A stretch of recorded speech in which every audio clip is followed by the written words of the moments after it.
Heil og sæl, kæru hlustendur og verið hjartanlega velkomin í hlaðvarpið með lífið í lúkunum. Í þættinum þá ræði ég við hjónin og læknana Kjartan Hrafn Loftsson og Teklu Hrund Karlsdóttur lífstílslækningar. Við ræðum einnig þróun í læknavísindum, samfélagssjúkdóma, en þau vilja heldur kalla lífstílsjúkdóma samfélagssjúkdóma og ég svo innilega sammála. Við ræðum einnig hversu áhrifaríkar lífstílsbreytingar geta verið til að fyrirbyggja og bæta ástand langvinna sjúkdóma og auka lífsgæði. Við ræðum einnig ME sjúkdóminn, hvað hann og kannski hvernig hann hefur verið misskilinn og þetta fólk einhvern veginn týnist í kerfinu. En þau stofnuðu Facebook-hóp sem heitir Félag lífstílslækninga á Íslandi, þar sem allir áhugasamir eru velkomnir í hópin og ég hvet ykkur til þess að kíkja á þann hóp. En svo ég líka með Facebook-hóp sem heitir bara með lífið í lúkunum hlaðvarp og ég hvet ykkur öll til þess að finna hópin og vera með. Þar setjum stundum inn eitthvað á baku tjöldin og þar með þið líka endilega koma með hugmyndir af viðmælendum og fleira. En í heilsu hér hlaðvarpsins þá eru dásamleg fyrirtæki. Það er Nettó, það er Spíran, það er Heilsuhyllan og það er Virkja. Og ég svo þakklát öllum fyrirtækjum sem styðja við það sem veldur heilsueflingu í þjóðfélaginu. Sama hvort að sé þetta verkefni sem ég með hlaðvarpið eða fólk sem að fara að fræða í skólum eða stofnunum, þá bara ég svo ótrúlega þakklátt fyrir þessi fyrirtæki sem gera fólki kleift að bæta heilsu þjóðarinnar. En mín fyrirtæki, eins og ég nefndi áðan, eru til dæmis Nettó og ég nefndi í síðasta þætti að Nettó hefur markvisst lækkað verðin sín síðan á síðasta ári og í Nettó þar færðu ógrynni af heilsusamlegum vörum en vissiru að á heimasíðu Nettó þá má finna ótal girnilegra uppskrifta og ég hjó eftir bláberja pönnukökum sem ég ætla að prófa við fyrsta tækifæri.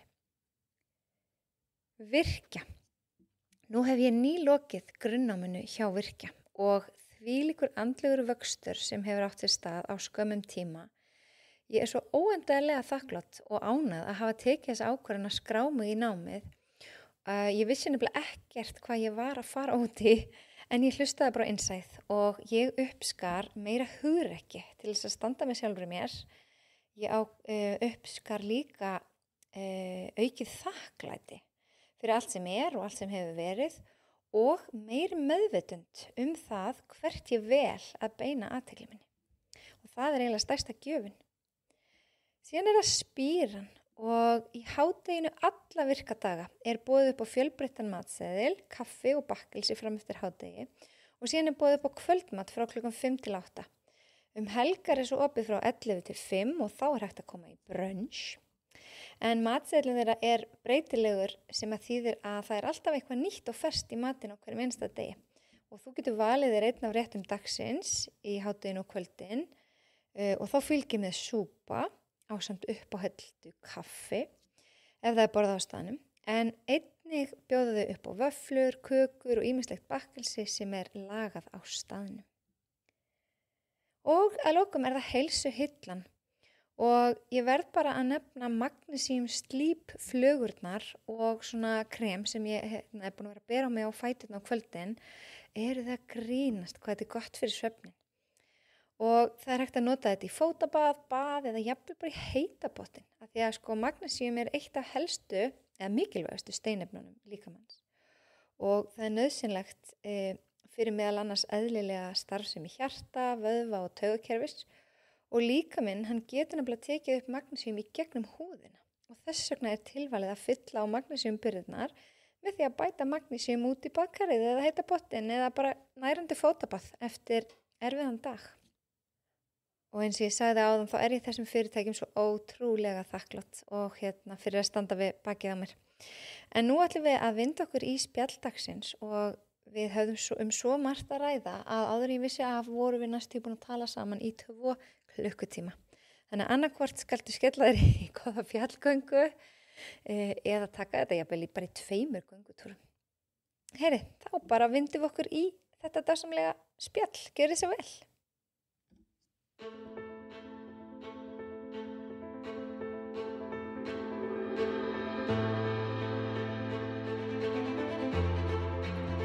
Gestir mínir í dag eru læknarnir og hjónin Kjartan Hrafn og Tekla Hrund, er það ekki rétt hjá mér? Já.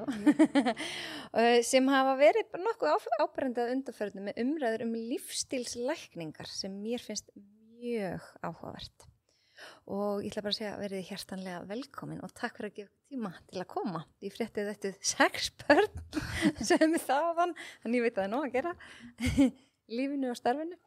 En svona áður en við dembum okkur í lífstílslækningarnar, þá langar mig kannski aðeins að kynnast ykkur. Hver eru þið? Hver er Tekla og hver er Kjartan? Já, Tekla við þú? Já, ég fyrir. Já, Kjartan heiti ég, læknir frá 2007 sem ég útskrifast úr HÍ og svo fórum við í fljótlega til Svíþjóðar, þar sem ég var í sérnámi í heimilislækningum og Tekla var þá í grunnáminu ennþá. Já. En við semst flytjum til Svíþjóðar, erum þá með 2 börn og svo eignustu nokkur fleiri á leiðinni og þannig að ég var sem sagt við vorum 5 ári í Svíþjóð í heildina og ég kláraði þar megnið af sérnáminu í heimilislækningum en síðan fluttum við heim til Íslands og fór þá að vinna á heilsugæslu og fleiri stöðum. Þannig ég er ekki búið með formulega sérnámið per se en unnið hans lengi í heilsugæslunni og fleiri stöðum. Hefur verið að vinna með Teklu hjá Decode, þar að segja þjónustumiðstöð rannsóknarverkefni sem vorum með Alzheimer rannsóknarverkefni og fleira. Og svo vorum við hjá Sidekick Health sem er svona stafræn heilbrigðis nálgun eða meðferð. Og svo vinn ég núna sem heilsugæslulæknir í Keflavík og er þar með heilsueflandi móttöku fyrir þá sem eru að glíma við offitu og líka fyrir aldraða. Það er svona, starfs, svona CV útgáfa. Já, akkurat. Já, nú ertu búin að segja kannski part af sögunni. Ég útskrifast 2001, býtum við. Bara stendi á gati. Ég er nefnilega eignast 3 börn í grunnáminu. Og þegar við erum úti þá er ég ennþá í grunnáminu og tek svo mestmegnið á kandidatsárinu og við komum heim fyrir 10 árum síðan og hef síðan verið svona ætlaði lengi vel að fara í barna, geð og tauga svona nevrópsíkiatríu þannig ég var aðeins að vinna á Buglinu og Þroska hegðunarstöð pröfaði líka Reykjalund var þar tíma og svo stendi ég á heilsugæslulækningar af því að svona, ef maður hefur mjög breytt áhugasvið að þá svona liggur það kannski beint fyrir en svo eftir 7. barnið að þá fór ég að vinna í heilsurannsókninni hjá Decode hjá þjónustumiðstöð þannig að þá var maður svona að fá mjög góða heildarmynd af bæði sögum og hvernig fólk var að háþrýsting, mittismál, innri kviðfitu, maður sá svona, fekk góða yfirsýn yfir heilsu status hjá fólki. Bara íslensku þjóðarinnar? Já, þannig að maður var bara allan daginn, einhvern veginn að rúlla yfir mjög flott data og svona fá heildarmynd og var að gefa endurgjöf á þessum upplýsingum og þannig að það var mjög lærdómsríkt en svo eftir það fórum við að vinna á Sidekick og þar var ég mikið að búa til efni, fræðsluefni til að valdefla fólk til heilsu. Þannig að bæði kannski að það skilji sinn sjúkdóm og svo bara hvernig snúum við við, hvernig getum við byggt upp meiri heilsu. Var það hugmyndin að baka það. Þannig að það eru 2,5 ár og svo einhvern veginn bara aftur datta eins og Reykjalund, þannig að maður er svona að reyna að fóta sér. Svona vorum við að stofna okkar eigið fyrirtæki líka. Þannig að Sound Health. Já. Getur sagt okkur frá því kannski eftir? Já, endilega. Eða núna? Já. Hvernig kom það til að þið stofnaðu ykkar eigið? Það var heldur kannski bara leitin að því að hvernig við vildum stunda lækningar. Að það gefst ekki alltaf mikill tími og rými þar að leiðandi til að bæði að hlusta og svo bara og fræða og taka þetta einhvern veginn saman, þannig að þetta er oft gert svolítið á handahlaupum að vera að taka kortersviðtöl og reyna að fá góða yfirsýn.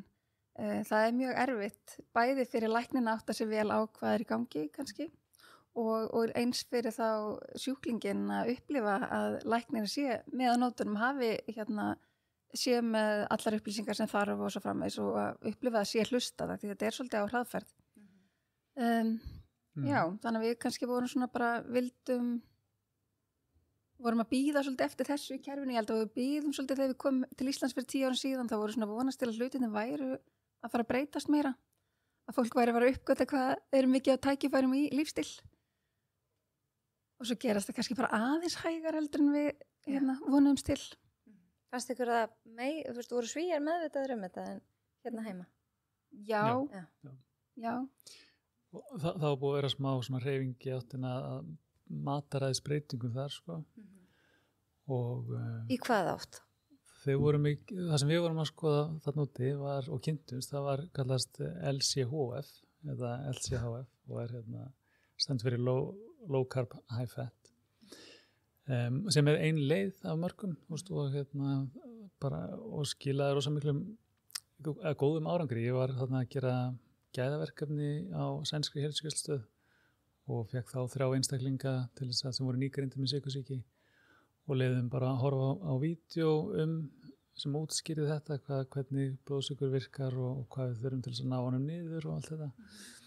Og svo fylgdi þeim eftir með blóðprufu eftir 1 mánuð og svo 3 mánuði og það var bara mjög gaman að testa þetta og þetta svolítið svona breytti því stefnunni sem við tókum hann þegar við lærðum aðeins meira um lífstíl og mataræði í Svíþjóð. Og hvaða áhrif hafði þetta á þessa sjúklingu sem tók þátt í? Þetta hafði mjög góð áhrif þegar þurfti ekki að byrja á neinum sykursýkislyfjum, heldur gáttu snúið þessu við með mataræðinu og fengu gildi eftir 3 mánuðir sem voru komin undir þessi viðmælgildi fyrir sykursýkina. Eins og maður sér bara á Íslandi líka þegar maður gefur sér tíma þeim til að hlusta á einstaklingana og sjá hvað eru stattir og ræða eins mataræðið, ekki bara spyrja hvernig er maturinn og þá segir fólk bara ég er bara venjulegt, bara hálft mataræði og heimilismatur. Og það er rosa gagglítið þegar maður er að spá í fólk sem er komið með efnaskipta sjúkdóm eins og sykursýki 2, að maður þarf í rauninni að fara eins á dýpra og sjá hvað er hægt að bæta. Og stundum er það ekki með mataræði, stundum er það streitan og fólk er kannski alltaf með símann, með í stjórnunarstöðu og svefnin í rugli og þá þarf að byrja á réttum stað. Já, ég heyri að við getum talað örugglega í mjög marga klukkutíma og kannski spurning svona hvert leiðum þetta, en mér langar samt pína að grípa boltan áður en ég spyr ykkur hvaða lífstílslækningar eru, en að með þetta, ef einhver er núna að hlusta og að því að umræðin mataræði er náttúrulega alltaf, fólk veit ekki alveg hverju á að trúa. Það eru upplýsingar hér og það eru upplýsingar þar, en hvaða áhrif hefur það á líkamann þetta low carb high fat, minna kolvetni, meiri fytu hlutfall? Kannski bara útskýri það aðeins fyrir þeim sem er hlusta. Svona ef við bökkum aðeins að þegar þú fæðist að þá ertu í næringar ketósu. Þú ert að nýta fituna fyrst og fremst sem orkugjafa. Og við höfum svona gegnum tíðina verið vel í stakk búin til að svissa á milli þess að fara að nota fitu fyrst og fremst, og það er náttúrulega bæði sem orku? Sem orku, bæði það sem við borðum og líka bara geta nýtt okkar eigin fituforða þegar á reynir. Þannig að þá þolum við föstuna betur, við erum meira flexible. Þannig að þegar það er í boði að borða kolvetni, og stundu þurftum við kannski í gamla daga að byggja okkar hans upp fyrir veturinn, þannig að þá meikaði mjög mikið sens að hafa meira af sterkju í boði til að byggja okkar upp. Þannig að við áttum að vera, færum að aðlegast mismunandi aðstæðum. Og eins og nefndi að kolvetnin gjarnan íta undir þennan forðagýr, sérstaklega í of miklu magni, að það var það bara mjög snjallt að byggja sig upp fyrir veturinn, að fara í þennan forðagýr til að lifa veturinn, að með núna erum við kannski í því ástandi, eða líkamann í því ástandi, hann er alltaf svolítið að byggja sig upp fyrir vetur. þannig að það vantar alltaf þessa dýnamík í eða svona bara allt jafnvægi í kerfið og það kannski þess vegna sem að við sjáum að fólk fer lágkolvetna nálgun eða fara að nota föstur eða telja kaloríur sem bara ekki eins vænlegt kannski til lengri tíma en þú veist þannig að fólk að grípa í þessa hluti akkurat til að ná þessu jafnvægi að því við vitum alltaf bara umhverfi okkar að mjög erfitt að vera víraður í það að sækja í þessa orku og búa í þessu umhverfi sem við búum við. Og kannski bara halda áfram með það sem gerist er að við erum svolítið föst að þegar líka minn getur brent fitu og svo getur brent kolvetnum og ef við erum að hugsa þá sem eru fastir svolítið í kolvetnabrununum þá það er til dæmis þessi sykursýki 2 og svo kallar insúlín viðnám þá er maður svolítið fastur í þessum kolvetnabruna og maður kemst ekki inn í þessa sin eigin fituforða til að brenna og það er ekki að þeir sem eru að þyngjast smátt og smátt og finna mittismálið verður alltaf víðara og víðara hann og að horfa á kökuna og þá byrjar maður að tútna þess út að þá er maður með mjög mikið insúlín viðnám og er fastur í kolvetnabrunum þá finnir maður fyrir orkuleysi eftir 2 tíma þegar maður er búin að borða af því að þá er þessi blóðsykufallið þá ertu líka í ástandi sem það sem getur eiginlega fyrst og fremst bara notað kolvetni og sykur þá sem sagt til bruna og þá þarftu alltaf að vera að fylla á tankinn. Þú hefur ekki góðan aðgang að þessum byrðum sem þú getur fleiktir áfram í dögunum saman, jafnvel vikum eða lengur. Sko. Já, og þá kallar líka menn á orku í formi kolvetna. Já, þá förum við svolítið meira, þú veist, förum svolítið meira beit. Og við líkjum stundum blóðsykurinn við rússíbana, þú setur á mótnana og setur svolítið tóninn og rússíbanin fer að stað og svo ertu þetta niður og þá grípur ég eitthvað þegar blóðsykurinn að falla þá farið svona cravings og verður svolítið hangry og borðar eitthvað sem að hækka blóðsykurinn og þá fyrir aftur upp og svo heldur þetta áfram allan daginn á meðan það sem að gerist við lágkolvetna og háfitumataræði er að þú ert þá meira að gefa líkamannum þess að draga úr þessum kolvetnum þannig að neyðist til þess að byrja að brenna svissa gír. Þetta er svo bíl sem að er að brenna bensíni en er orðin hýbrid bíl og getur brent á rafmagni líka. Og við viljum helst hafa hann þá í rafmagni þar sem hann er að nota þessa vistvætni orkugjafa sem er þá fitan okkar og það er ekki eins skemmandi fyrir frumurnar að vera að nota fituna sem orkugjafa. Það myndast ekki eins mikið af svona oxunar sammyndum í frumunum. Já, ég hjó aðeins eftir því að fólk er pínu samt orðið hrætt við kolvetni. Að þið alltaf verið að tala þau sem pínur þessu djöfullin að fólk þorir valla að bara snerta þau. En það er nú alveg rétt að blóðsykur ná ekki vera flutt lína. Hann ná náttúrulega alveg að fara upp og niður en við viljum bara passa að það sé ekki svona háir toppar. Er það ekki? Jú, 100%. Og þetta fer alltaf eftir bara hver er, eða þú veist, fyrir hvern og einn, hvernig er sykurþol hvers og eins, hvað er hann að gera? Þú veist, ég segi sem ef ég sit á rassinum allan daginn í tölvunni og er að vinna að þú veist, þá á ég ekki eins og mikið inni. Nei, og kannski þú veist núna þegar planið er að fara að byggja sig meira upp, byggja upp vöðva og svona að þá vitum við líka, þá þurfum við meiri orku og bæði þá hefur við meiri burði til að taka meira kolvetna, að borða meira kolvetni og svo framvegis, þannig að það fer allt eftir bara hver ert þú, hvað ert að gera þú veist og svo ef við förum að labba fjöll þá kannski lítur þetta allt öðru í svo út þannig að maður þarf að hugsa svona hver eru mína þarfir, hvernig er mín efnaskipta heilsa og stundum fyrstum sinni að maður ætlar rétt að hluti af, það þarf kannski að vera, eða þarf ekki, en þú veist, það er kannski gott ef maður ætlar að fá góðar niðurstöður, þú veist, þá þarf maður kannski að vera aðeins stífari til að byrja með, til að finna svo hvar er svo lendingin í að lokum, sko, eða lokum, en já, setna mér. Já, maður getur líka að horta á þetta, sko, hvað er einstaklingurinn stattur, hvaða markmið er hann með og hvernig spila genetíkin eða erðafræðin inn í þetta fyrir þann einstakling. Sumir eru mjög auðvelt með að bæta á sig fituforða og kannski foreldrar með sykursýki 2 og svoleiðis. Þannig að þá þarf kannski aðeins öðru sem nálgun fyrir þennan einstakling til að snúa við þessu efnaskipta ástandi heldur en einhvern annan sem að þú veist hefur aldrei verið í þessum vandræðum. Þannig að kolvetna þolið okkar er mismunandi og eins eru kolvetnin ekki saman kolvetni. Það er Nei, líka nei, það sem nei, að, akkurat, þú já, veist, auðvitað. það er til kolvetni sem eru Einföld. ansi skaðlega en gefa okkur skyndorku, bara sykur og einföld unnin kolvetni og þau eru... En aftur, magnið skiptir máli. Þú veist, þannig að sykur stundum þú veist, er ekki það sama. Já. Maður þarf ekki að forðast allan sykur alltaf. Svona alla jafna þurfa flestir ekki að gera það. Nei. Og svo þegar maður er með, þú veist, fólk fyrir saman sig, þá er maður ekki að tala að þú mátt ekki gera hitt og þetta, því þú mátt gera í rauninni það sem þú vilt, eða þú ert sjálfráða, það er að segja. Já.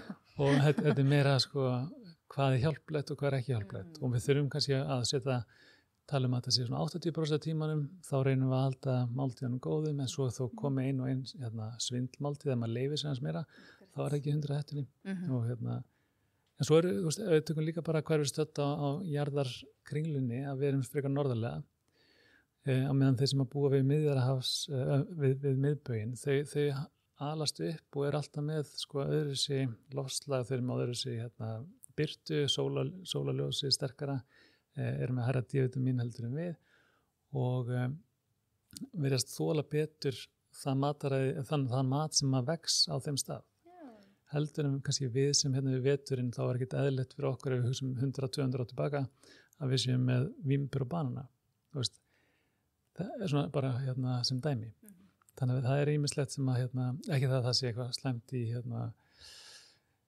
ekki sem dæmi slæm matvæli þannig sé, en kannski bara magnið þar líka. En þannig að þú veist, við gleymum því stundum hvar við erum stödd og hvernig genin, hvernig við höfum aðlustu upp síðastliðin 1000 ár á þessu eyju, þá höfum við kannski aðlagast að okkar aðstæðum hér.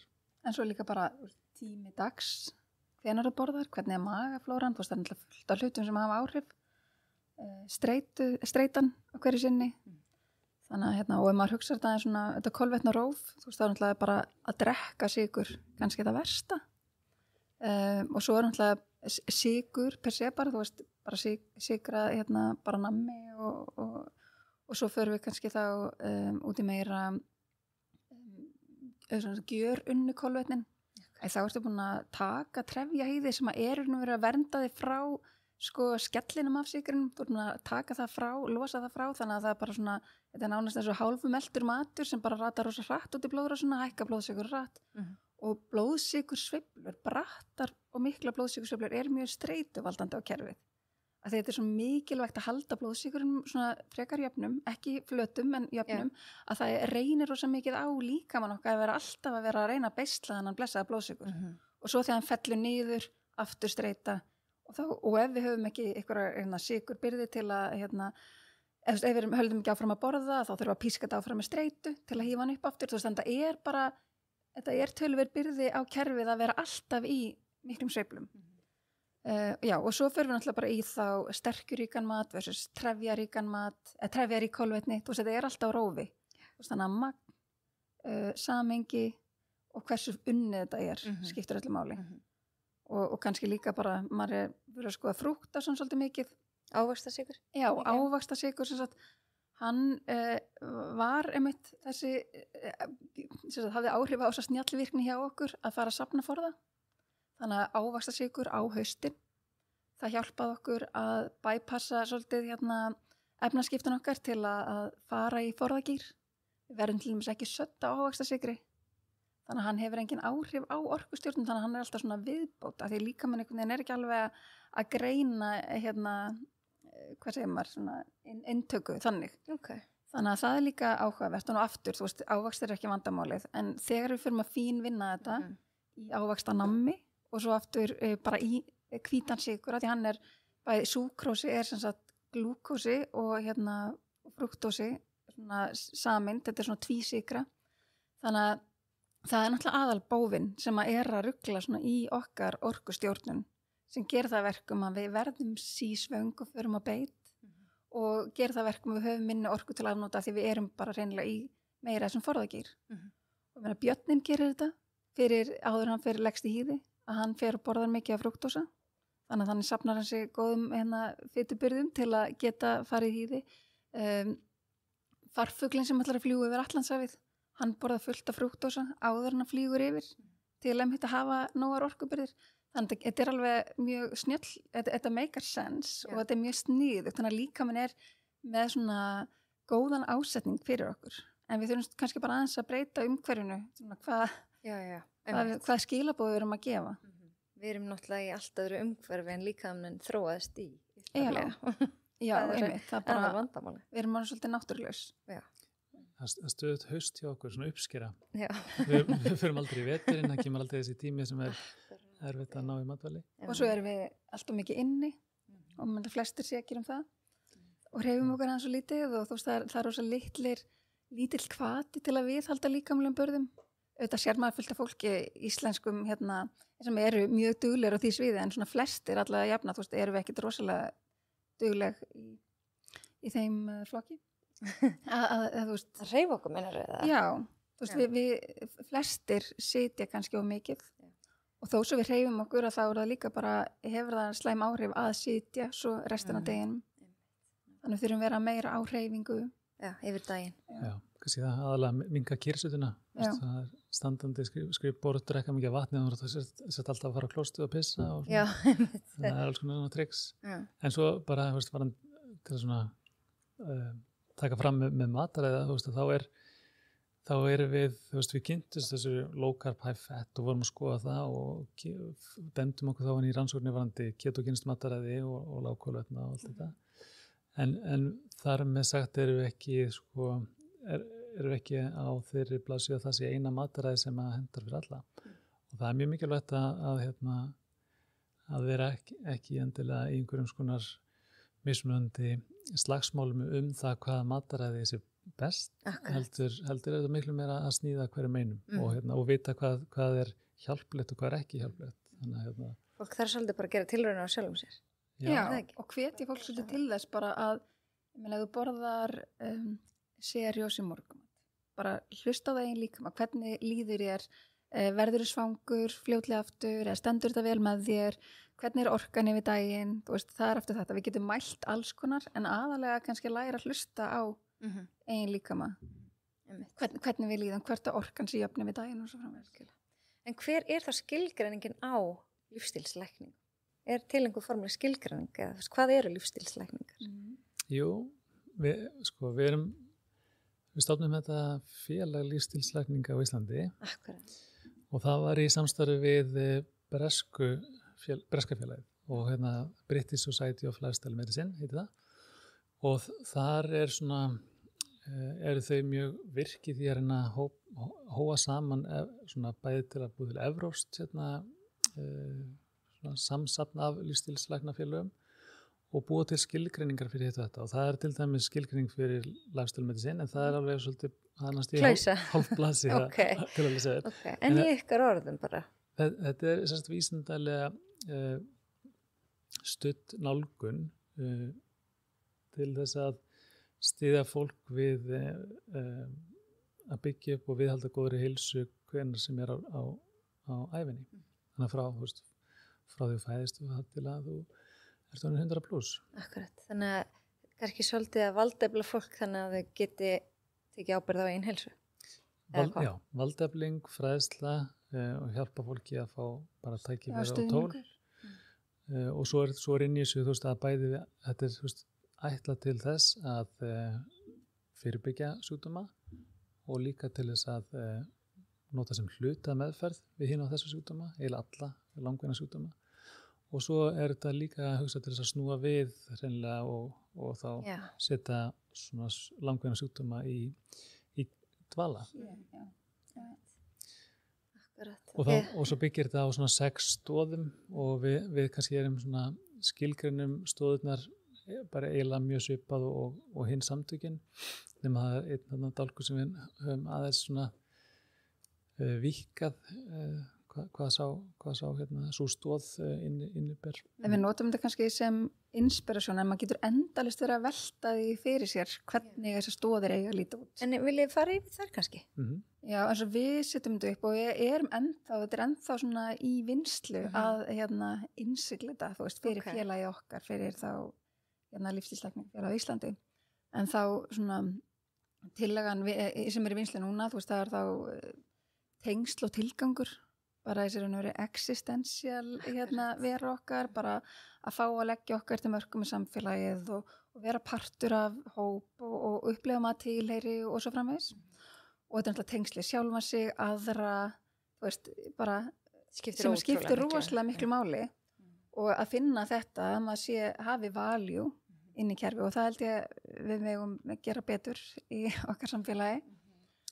Og þeirra og á ensku þá er þetta mental health held ég að því svo talar þetta allt saman líka stundum er bara þetta undir þessum dálk eða þessi hérna það er heildræn heilsa það er þannig þannig að maður hugsa bara og svo ekki nummer 2 og nummer 2 svo erum við með mataræði og þarna eftir mataræði efnaskipta heilsa vökva jafnvægi líka skiptir heilmiklu máli þannig að það er svona ein stoð önnur stoð er hreyfing og líkamlega burðir og við vitum alltaf hvað það snýst þegar hreyfing er eitt, þú veist, að vera mikið á hreyfingu en svo eru líka vöðvi og styrkleiki og bara þessi funksjón að geta navigera heiminn þú veist, af hverju erum við að viðhalda þessu þú veist, það er ekki kannski það á ekki að vera fyrst og fremst fyrir útliti við erum að hugsa bara til að viðhalda líkamlegum burðum svo við getum það sem við þurfum að gera líka eftir 50 ár eða 30 eða 20 þú veist, að maður sé svona aðeins að og til beinaheilsuna og allt þetta og bara til að koma í veg fyrir skaða og þú veist að byggja sig upp stabilisera þennan kropp og navigera vel þannig að maður fái minna verkjavandamálum og síður og svo framvegis þannig að þetta er svona það er margt í þessu og líka bara það byggir upp líka betri svona sykursvamp þú veist, ef þú ert með góða líkamlega burði bæði þú hreyfir þig mikið og ef þú ert með góðan vöðvamassa að þá hefur meiri sykurtolerans því að vöðvarnir þurfa því þeir munu taka toppin af þannig að því meira sem þú hreyfir þig og byggir upp góðan vöðvamassa þá er vélinn stærri og þar leiðandi þolur hún meiri innkomandi brennsli og svo er það náttúrulega bara umhverfi og náttúra og þarna er það bæði það er svo mikið af neikvæðum áhrifavöldum eða váhrifavöldum í umhverfinu okkar. Það getur verið alls konar mengun, það getur verið rakaskemmdir, plast, þungmálmar, þú veist, það listin er langur og stundum er þetta mjög oft er þetta falið og líka með okkar bregst við þessu eins og mörgu, þú veist, eins og bara hvaða streitu sem er að hann fer í varnarham og sem þýðir að það þýðir að meiri bólgur og meiri streita á kerfið. Þannig að það er oft leyndir áhrifavaldar sem fólk er ekki endilega alveg með á kortinu, þú veist, þegar hugsa heilsu og heilsueflingu. Ég er að hugsa hvernig það lítur út og svo er það streitustjórnun sem er raun og veru fellir yfir allt eða allt er eitthvað svona streitustjórnun. Jafnvægi streitukerfinu.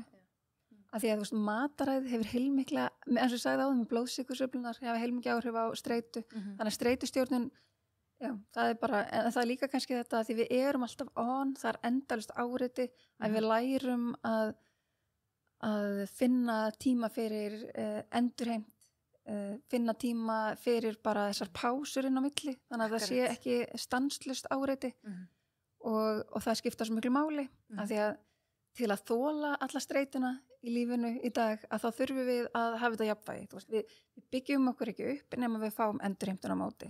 Og það er kannski svolítið lykillinn í þessu, þú veist að það sé gott jafnvægi í þessu kerfi að við séum að því að allur vöxtur, þetta er bara eins og að fara í ræktina, þú veist, við þurfum hvíldina á móti til að byggja okkur upp og það er bara allt áreiti, allt álag, við þurfum hvíldina, það er ekki bara að tala svefnin, við erum bara að tala bara pásurinn á milli, bara þurfum að anda, þurfum að muna að anda og það er kannski líka það sem að flestir vita orðið í dag, tala mikið það, hvað öndun skiptir miklu máli af því þegar við erum undir álagi þá förum við að anda grinnra við svona pískum áfram streituna með því að sem að kannski getur verið til gagns þegar við þurfum á hann halda en það kannski fer út í ógöngur þegar við erum alltaf að anda of grunnt og hratt þannig að við getum manipulæra tilbaka, við getum svona manipulæra hvað á íslensku, við getum stýrt einhvern veginn streitu hamnum okkar með því að nota öndun til dæmis og ég meina hugleiða, jóga, göngutúr, það er bara ótrúlega margt sem hefur góð áhrif á öndun. Og svo, eins og ég er ekki talað endalist um þetta, og svo er það auðvitað líka svefn og dægursveifla og náttúrulega góðar svefnvenjur byrja að morgni til þegar þú lappar út og færð bara, þú setur það svo að stilla klukkuna með því að fara út í smá byrtu. En verst að þú veist, við hefum ekkert alltaf aðgengi á góðri byrtu. Gott að búa í Íslandi Já, akkurat, þannig að stundum hugsa svona, þú veist, að í raun og veru við ættum kannski bara að hafa svona 4 tíma vinnudag á veturnar af því þá eigum við bara verið meiri endurheimt og meiri slökun, en þannig virkar ekki samfélagi, þannig að þá þarf maður einhvern veginn svona að finna leiðir til að kveiki kerfinu til að styðja það, til að hafa þess orku. Ég meina, við vitum það er meiri slen og orkuleysi, meiri þunglindi, senkinni á veturnar, það er bara ýmislegt sem að vinnur svolítið gegn okkur í svona tíma samfélagi þegar við erum á svona náttúrulega. Þess vegna eru tenniferðina svona vinsalega yfir veturinn. Akkurat, það er ekkert skrítið. Nei. Það er að flýja myrkrið. Það er bara... En ég held alveg, þú veist, það er alveg hægt að nýta líka sundlaugarnar heima. Þá ertu bæði að fá einhvern veginn útiveruna, þú ert að fá einhvers konar jarðtengingu þarna, það er hiti, það er kuldi, það er mögulega hreyfing og ef maður nennir ekki að synda, ekki maður fara í gufubað til að fá pjarslátina aðeins, þú veist, að svitna svolítið. Þannig að það er bara rosalega gott, við ættum að nýta það enda meira, þótt ég veit að margir er mjög duglegar því. Hvert er ég komin? Þú komið allar 6 held ég. Sko. Já, svefn, mitt svefn og það er aftur, þú veist, bara svefn umhverfið, rytmin, reglan og það sé heilnæmt umhverfið þar líka, það er bara hverju eru útsett. Finnst það svo vant eitthvað en kannski ekki? Nei, við tölum náttúru og umhverfið sem er svona dálk og þar er við svolítið að reyna að hafa inni líka áfengi, reykingar og vímefnaneyslu það er svona partur af umhverfinu okkar sem við erum svolítið að svona útsetta okkur fyrir. Er það þessi dálkur sem voru að tala með að voru að víkka út? Já, sem við kannski bætum annað við að því eins og bara eins og rakaskemmdir og þú veist að bara það eru fleiri þættir sem koma inn heldur en bara reykingar og áfengi sko. Mengun og allt þetta. Og svo er það líka bara í matnum okkar. Þetta er náttúrulega allt eins og mamma ekki heldur líkillin er að það að fara að reyna standa sér vel í ykkur heilsu að blandi vegferð að maður fríki heldur ekki út yfir hvað það er alveg svolítið erfitt. Já, akkurat. Já, þú veist, og maður má ekki vera þú veist að streitan sem fylgir því að reyna að forðast einhverja neikvæða áhrifavalda sér veru kannski alvarlegri heldur en þú veist hitt, að því við getum alveg díla við fullt. Þú veist, þegar við höfum góða líkamlega burði og efnaskiptaheilsan er góð, við sofum vel og svona, þú veist, ráðum við meira. Þannig að þú veist, líkamann er alveg vel í stakk búin til að ráða við ýmislegt, en ekki endalaust og alltaf og allt þetta, en draft bara spurningum jafnvægi og þól.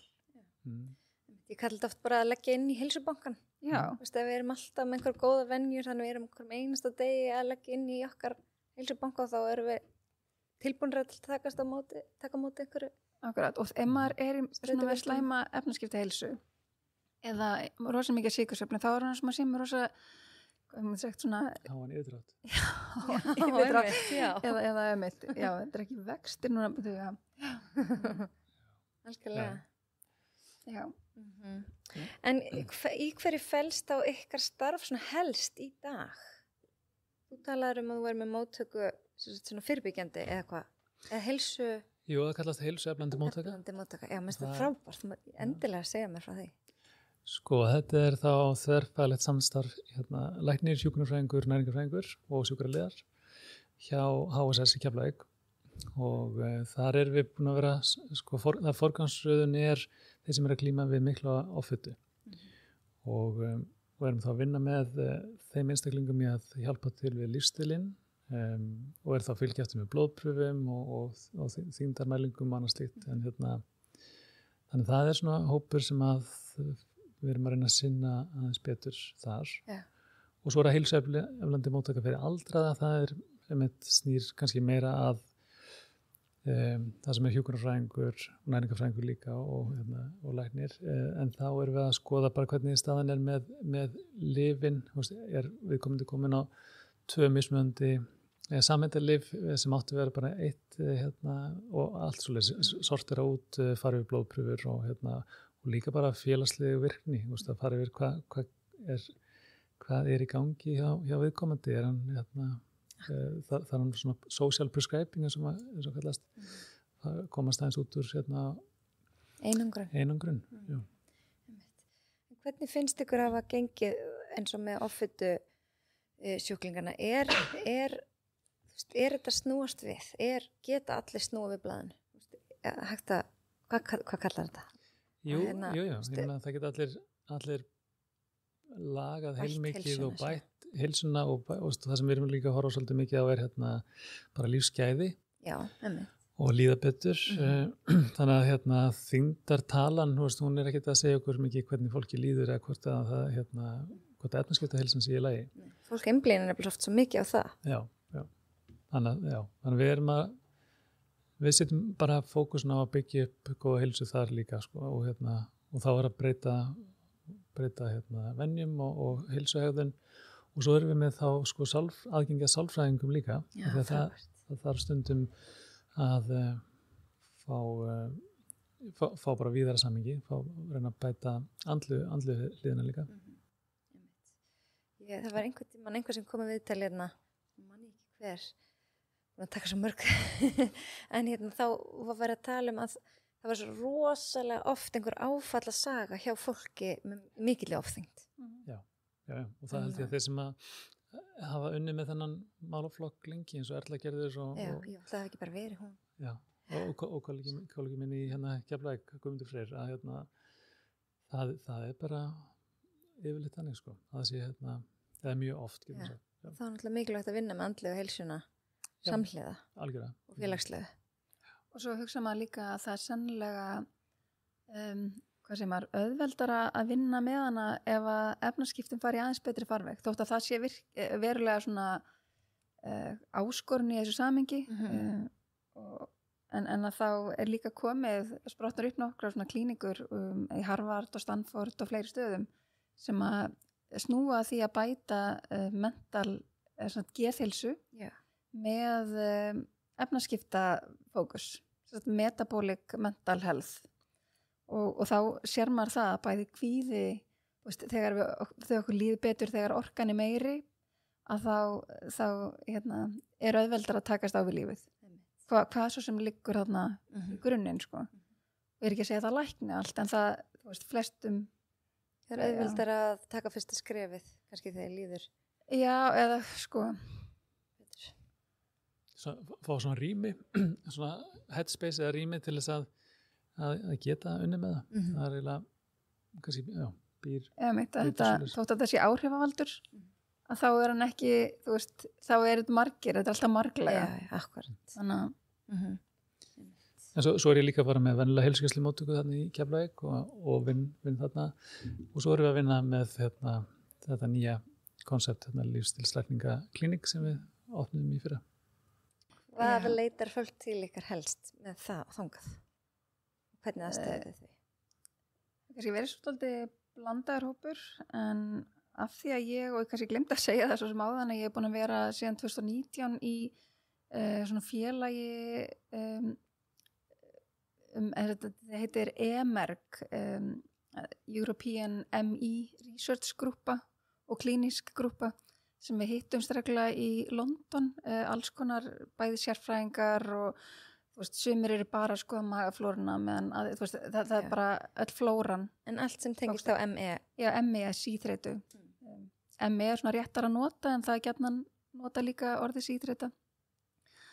Þannig að það hefur alveg verið kannski svolítið eftirspurn bara því að það vantar, hefur hingað til góða þjónustu við þennan hóp. Að því að þetta er bæði flókið og getur verið lúmst og það hefur kannski ekki verið nein sérfræðið þekking á þessu sviði, ekki bara á Íslandi heldur bara yfir allan bara á heimsvísu þá hefur þessum hóp ekki verið sinnt. En ME þá lífsstílsjúkdómur? Nei, ME er ekki lífsstílsjúkdómur. Það er kannski ekki alveg vitað hvað nákvæmlega orsakar ME en það er alveg skýr merki að það er truflun í svona orku og efnaskiptum líkamanns.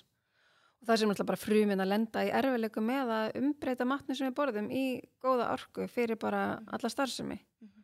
Og ME er skilgreindur sem taugasjúkdómur en ef við förum út í það þá náttúrulega heila og taugakerfi okkar eitt orkufrekasta líffærið og því einstaklega næmt fyrir orkuskorti.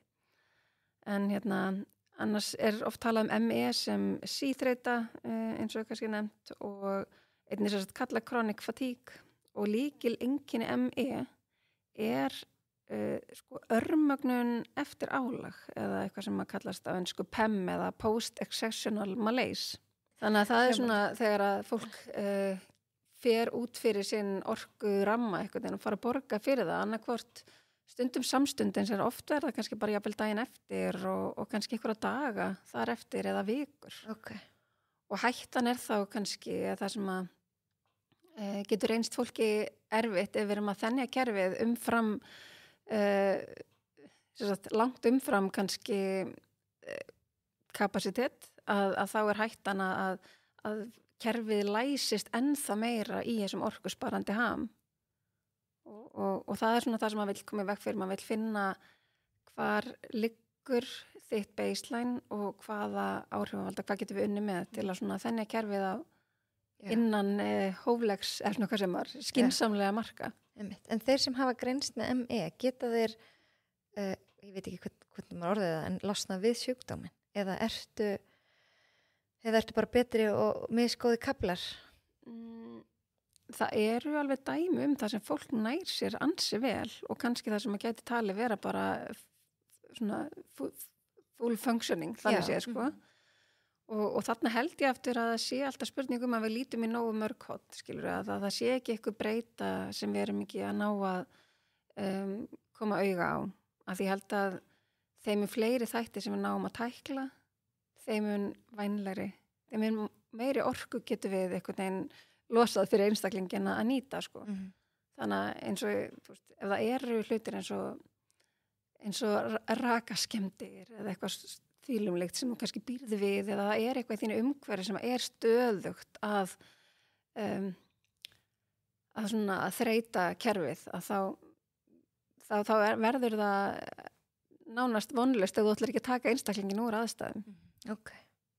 Og svo, já, þannig að þetta verður oft marglaga eins og ég tala oft sko, þú veist þetta verður oft meltingin, svefn, skortur á endurheimt og einhverjir umhverfis áhrifavaldar sem að oft hægt að hreyfa við og breyta. Það svolítið bara eins og ef við við getum hlaðið batteri okkar, ímynda batteri upp í 100, getur þá sjúklingur með ME kannski bara hlaðið sitt upp í 20? Já, hann einhvern veginn svolítið takmörkun á endurheimt sem hann fær, að því líkaminn alltaf einhvern veginn að berjast. Það virðist vera svolítið svona mjög einföldu máli, þetta flóknari að þetta fara út í meir flækjur en svolítið, en svo ná alltaf bara kannski að hlaða batteri upp í 20% og stór partur af þessu líka þessi svona bara virkni aðlögun að vanda sig, að passa, að fá næga endurheimt á móti og ekki fara fram úr sér og líka vera standa vörðum endurheimtina þótt að maður eigi góðan dag. Akkurat. Þannig að þetta svona svolítið lærdómur og ég held að stór partur af þessu líka sem við ekki gleyma vonin að þó svo að það geti verið mjög þó svo orkan geti verið lítil og að það alltaf vonum þú veist að endurheimta orkuna og heilsunni sem hann fylgir. Og það oft ef þið fara úr aðstæðanum eins og þú sagðir á það?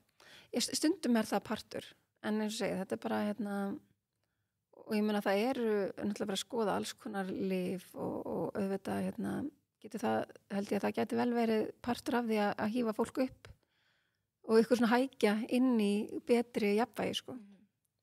En það virðist vera kannski undirhópur sem berskjaldaðari, sem viðkvæmari í grunninn og aftur eins og með offituna, það sjáum við oft þarna líka þessi áföll.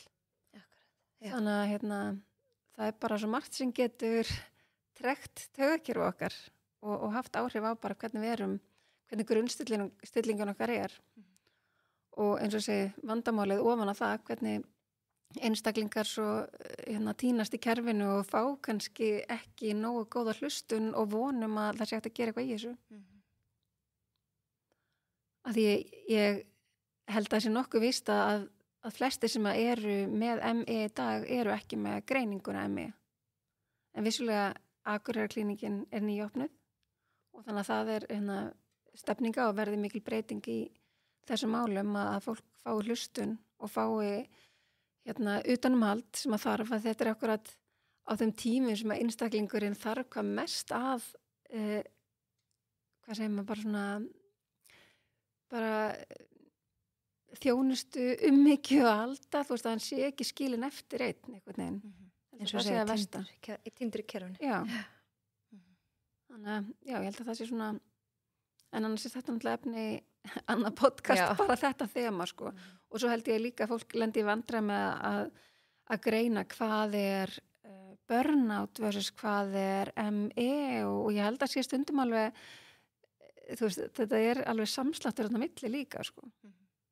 Af því að kerfi verður streitunæmara, þannig að þú veist, hvað er hvað? En hvernig er hægt að greina þarna milli? Er það hægt? Það er nú alveg hægt að komast eitthvað nær svarinu, en eins og ég held að stundum sé þetta fari saman, alls ekkert alltaf, en stundum við tala að sko, þú ert að þenja kerfið og taka einstaklingi úr aðstæðum, til dæmis ef þetta er burnout sem þið vilja oft gjarna tengja við vinnustæði, tekur einstaklingi úr aðstæðum og hann fyrir að hreyfa sig meira, fyrir að sinna sér betur og þá næra hann betri orku, en það er svona ekki endilega það sem gerist þegar við erum að tala um ME. Að þá er ekki hægt þá hefur hann ekki burði til að þenja kerfi eins mikið og þá verður það orku hrun í staðin fyrir uppbygging. Okay. Þannig að þetta er svona, kannski er ykkur þættir þarna sem að gera upp á milli hvort það er. En svo er það annað, það er líka náttúrulega einstaklingar sem lenda í fá greininguna burnout á vinnustað, fara úr aðstæðum, er miklu betri, koma aftur inn á vinnustað og það er strax og svo kemur ljós að það er umhverfi. Þetta var kannski óheilnæmt umhverfi, rakaskemmtir til dæmis. Þannig að stundum bara vitum við ekki alveg hvað við erum að fást við og að því við getum ekki greint allt í tætlir og við höfum ekki burði til þess.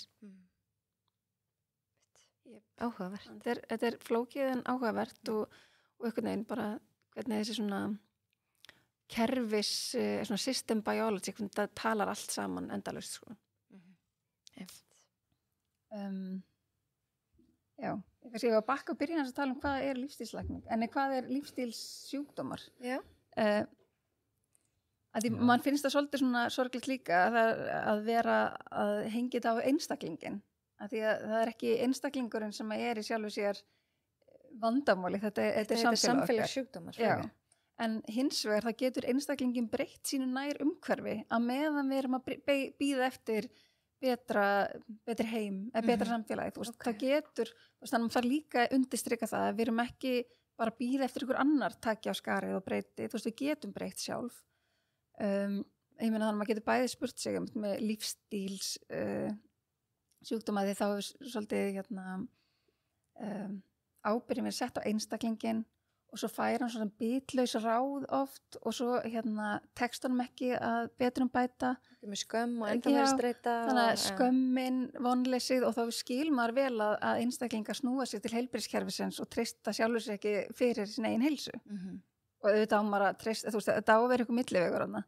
En og svo aftur sjúkdómur, hvað er sjúkdómur? Þú veist, að fólk haldi að það sé eitthvað svona óhjákvæmileg örlög.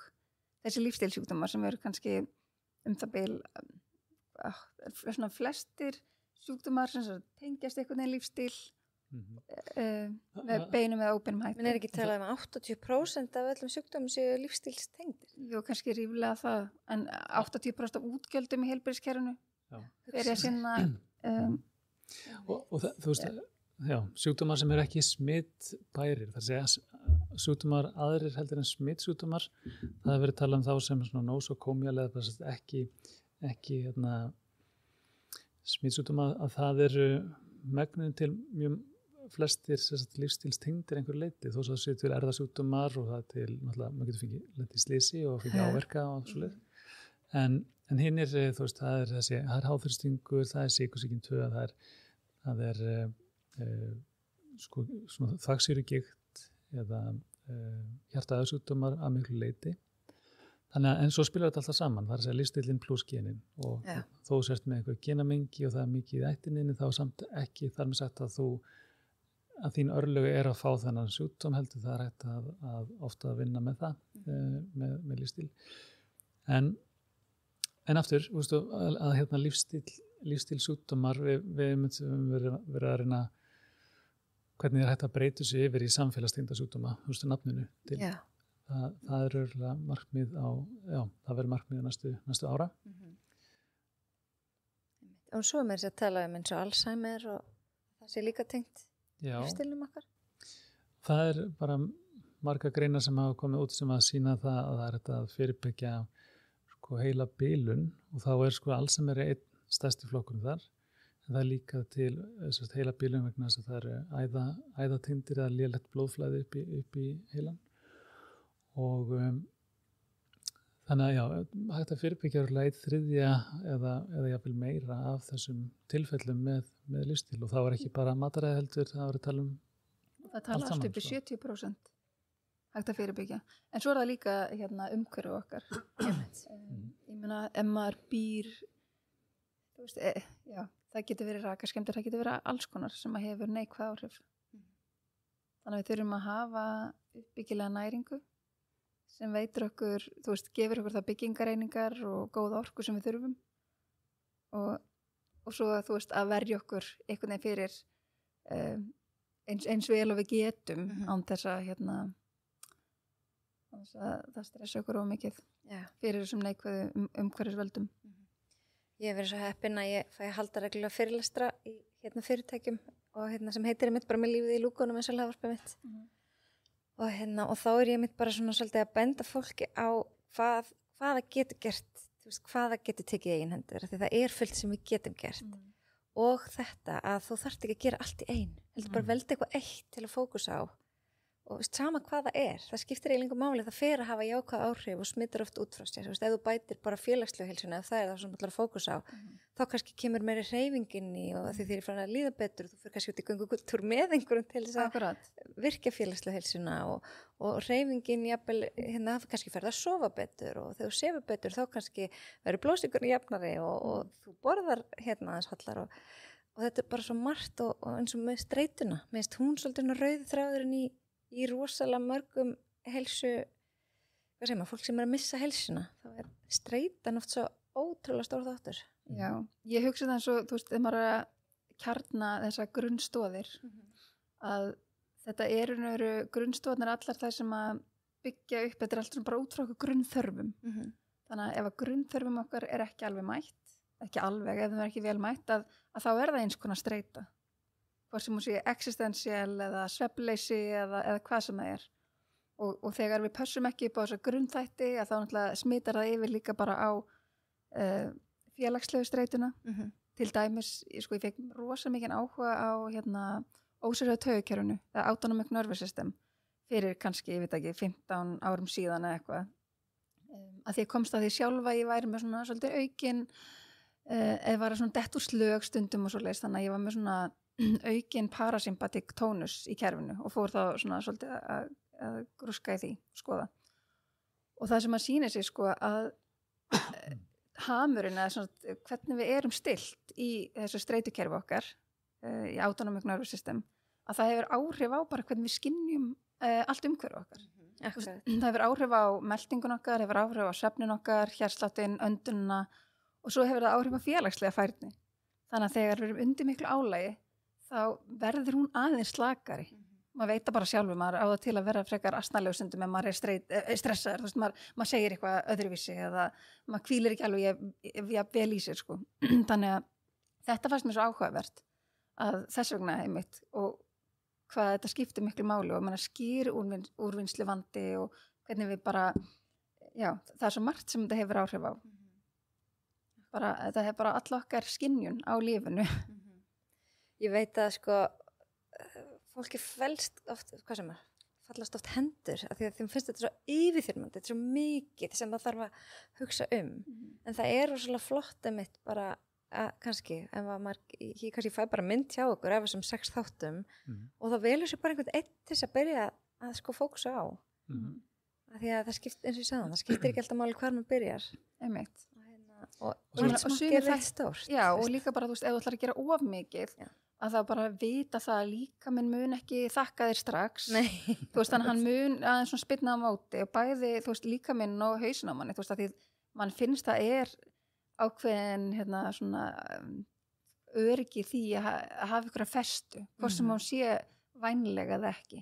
Þannig að, já, bara, og til dæmis við tölum bara ef líka minn þekkir ekkit annað en að vera bara á kolvetna bruna og þú ætlar að ögra honum með því að þvinga hann yfir í fitubruna, hann verður ekkert sáttur strax, maður verður bara ótrúlega þreyttur og fær eins konar flensu líka einkenni og líka minn bara sárvantar orku. Þannig að það er ekkert alltaf gott að gera þetta svona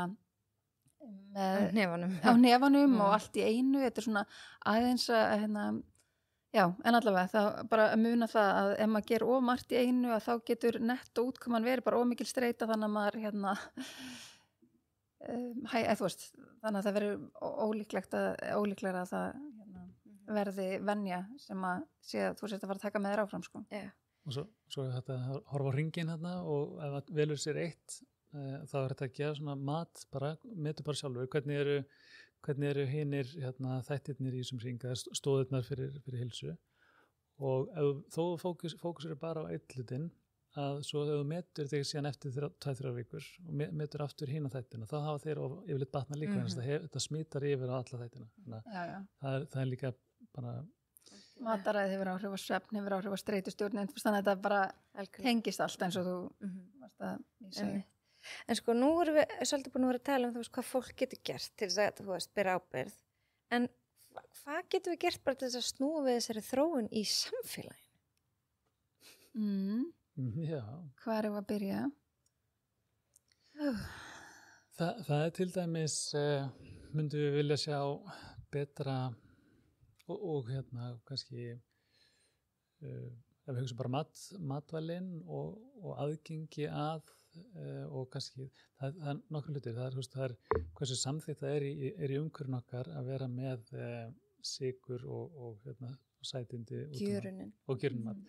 Það er eitt og mann finnst það samt vera að breytast og það er náttúrulega búið að vera að tala það svolítið í útvarpinu, í fréttunum og svoleiðis með skólamatinn. Það er aðgengi og svo er það aðgengi líka, eins og bara í alltaf þegar maður fer með börnin í íþróttamót, þá það sem er selt í sjoppunum, það er mjög sjaldan sem hættir að finna eitthvað svona sem að líkist alvöru mat. Helst banani. Helst banani og ávextir, já. En annars er þetta allt gjörunnið eða bakað. Og seinast fengu tvíburunrakar sem var á fótboltamóti, þau fengu gefin sikkot svona súkkulaði morgunkotni, mann ekki svona hvað það heitir. Sikkot þannig pakkan bara leiðin út. Þannig maður eitthvað svona, hvaðan kemur þetta? Og allir krakkarnir sem voru, alla stelpunir sem voru á þessu fótboltamóti fengu svoleiðis. Góð auglýsing, sko. Eitthvað sem börnur okkar fá bara að kaupa þegar afmæli, sko. Akkurat. En já. Og líka svo bara það er dýrt að kaupa alvöru mat. Þannig að þú veist... Og byggja meira upp, þú veist, bara íslenska framleiðslu á grænmeti og sjálfbara eða eitthvað endurnýjanlega ræktun á kjöti, það er líka sem að bindur kólefnis bindur kólefni í staðan fyrir að auka á lagið þar. Það er mjög skemmtilegt, þá er ráðstöfnum það bráðlega svona kallast regenerative farming, það ekki? Jú, við svo sem stöndum ekki henni við bent einhverju. Og hvað meira? En bara í fyrsta lagi þá vantar þessa þekkingu að fólk skilji svona hvað er líklegt til að þjóna þinn heilsu og líðan. Þetta er bæði heilsu í framtíðinu og líðan í dag. Það er kannski svolítið mikið bara að hugsa í dag. Það gleymir kannski eins að hugsa eða þær átta sig ekki á hvað er að fara að gefa þér valjú í dag. Þeir svona hugsa bara er þetta að fara, ykkur 22 ára kallmaður er kannski ekkert mikið að spá í hjartasjúkdóminn sem hann fær kannski eftir 50 ár. En ef þú getur refreima þetta og tala bara performance í dag og þá bara performance og öllu leiti hvað svo sem þú vil gera við þína orku, þá skiptir máli hvernig þú hagar þinni heilsu eða hvort þú sefur eða hvað þú borðar og drekkur og svo framvegis. Þannig að bara einhvern veginn að kjarna þetta við, þetta skiptir máli fyrir flest eða allt sem að þú vilt gera. Því að efnaskipta heilsa snýst svo mikið orku og góð efnaskipta heilsa er þegar að þínar frumur hafa alla þá orku sem að þurfa til að starfa. Og geti sjálf sér nýtt sér bæði kolvetni eða fitu til brennslu, allt eftir þörfum. Að hún sé flex að geta svissað á milli. En sem tölum áðan, vandamálið í dag er að við höfum ekki nógu góðan aðgang að fituburðunum okkar lengur og við erum að knúa vélina áfram aðalega á sykur og kolvetnum sem að en segja ekki eins hjálpaði mér með orðin ekki eins þú sagðir eitthvað orðið áðan segja sænsku bara, nei já, nei, þú veist þannig að þetta er eiginlega svona hreinni orka, hún er stöðugri orka sem hún færðu fitu að menn hín er svona, þú vilt hafa þú veist, við erum að geyma sykur í lifrinni fyrst og fremst á vöðvum og við viljum geta grípið í hennar þegar við þurfum á, þú veist, skjótri orku að halda þú veist, þegar við þurfum að fara aðeins út fyrir okkar baseline, skilur en annars viljum við vera mest á fitubrennslu fyrir það dagstaglega og hvíldarbrennslu og svo framvegis en eins og hlutverk próteina því að það er alltaf að tala um að prótein er rosalega mikilvægt en nú erum við bara að tala um kolvetni og fitu og prótein þótt að það sé eitt af okkar svona orkugjöfum og þá erum við ekkert að grípa í próteinið sem brennslu nema í hallæri og þannig á það að vera líka með breyti próteinum í annan orkugjafa er ekki til að geta nýttan með þessu jú og eins og við breytum sykrunum í fitu, þú veist að hann alveg færum að vera svolítið flex með þetta en prótein er bara bæði svo mikilvægt sko fyrir uppbyggingu og viðhald og fyrir settu, blóðsykustjórnun þú veist það er bara fyrir hormónaheilsun okkar það er bara fyrir svo margt, þetta er uppbyggingareiningarnar okkar það eru lífsnauðsynlegar amínósýrur sem eru þá prótein í þannig að þetta skiptir heilmiklu máli og líka og ég segja það stundum að því við höfum svo þurfum við líka að geta meldt prótein okkar og þá þurfum við að geta verið kannski myndust ekki á það að tala um streitukerfið en drifkerfið og sefkerfið og í sefkerfinu þar erum við örugg, þegar við meltum matin okkar við erum að sósíalisera helst og sofa og svo framvegis og við þurfum að virkja það vel til að melta matinn vel og ef við gerum það ekki að þá meltum við heldur ekki prótein okkar þannig við getum verið að borða þau en þau eru kannski þung í maga eða þú veist, það getur verið merkjum að við erum ekki að brjóta þau niður og melta þau, taka þau upp eins og fyrir eigin neyslu og ég segi það sem ef við borðum og lítið prótein að það sem gerist náttúrulega fyrir að ganga á eigin byrðir það er það mikilvægt fyrir okkur að ef við fáum það ekki inn að þá fyrir við að ganga á eigin byrðir og við vitum eins og tölum á þann þú veist að líkamlega burðir, hvað sem þessi vöðvar og bein við viljum halda þeim sterkum við viljum ekki þurfa að ganga á eigin byrðir og flesta rannsóknir þótt að þetta er svolítið hot topic í dag sko, að flesta rannsóknir hafa sýnt að 0,8 grömm per kíló ekki nóg og sérstaklega ekki fyrir konur á breytingaskeiði og íþróttafólk nei, það ekki nóg fyrir neitt allavega ef markmiðin að viðhalda líkamlegum börðum þú segir þá 1-2 gram já, þú veist 1,2 fyrir kyrsetu fólk sannið og svo upp úr því og alltaf 2 jafnvel yfir 2 þú veist, til að vera á mjög hálum ísinn að tjásum þetta en þetta er mjög áhugavert að það fer alveg eftir bara hvað ert að gera, hver ert að viðhalda og alltaf fyrir þá sem eru að vaksa eða þeir sem eru með efnaskiptasjúkdóm og vilja snúa því við þannig að þeir þurfa ekstra prótein þannig að það er ekki margir sem eru eftir sem að á þá eru 1,2 við sko en ég held að 0,8 eigi við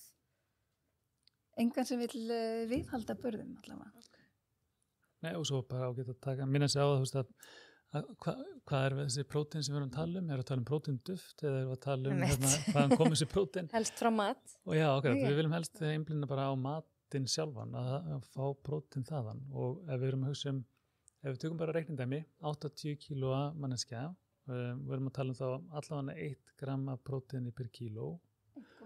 1,2. Já, ég er bara að hugsa með einfaldan hugareikning. Segjum það 2 gram, nei.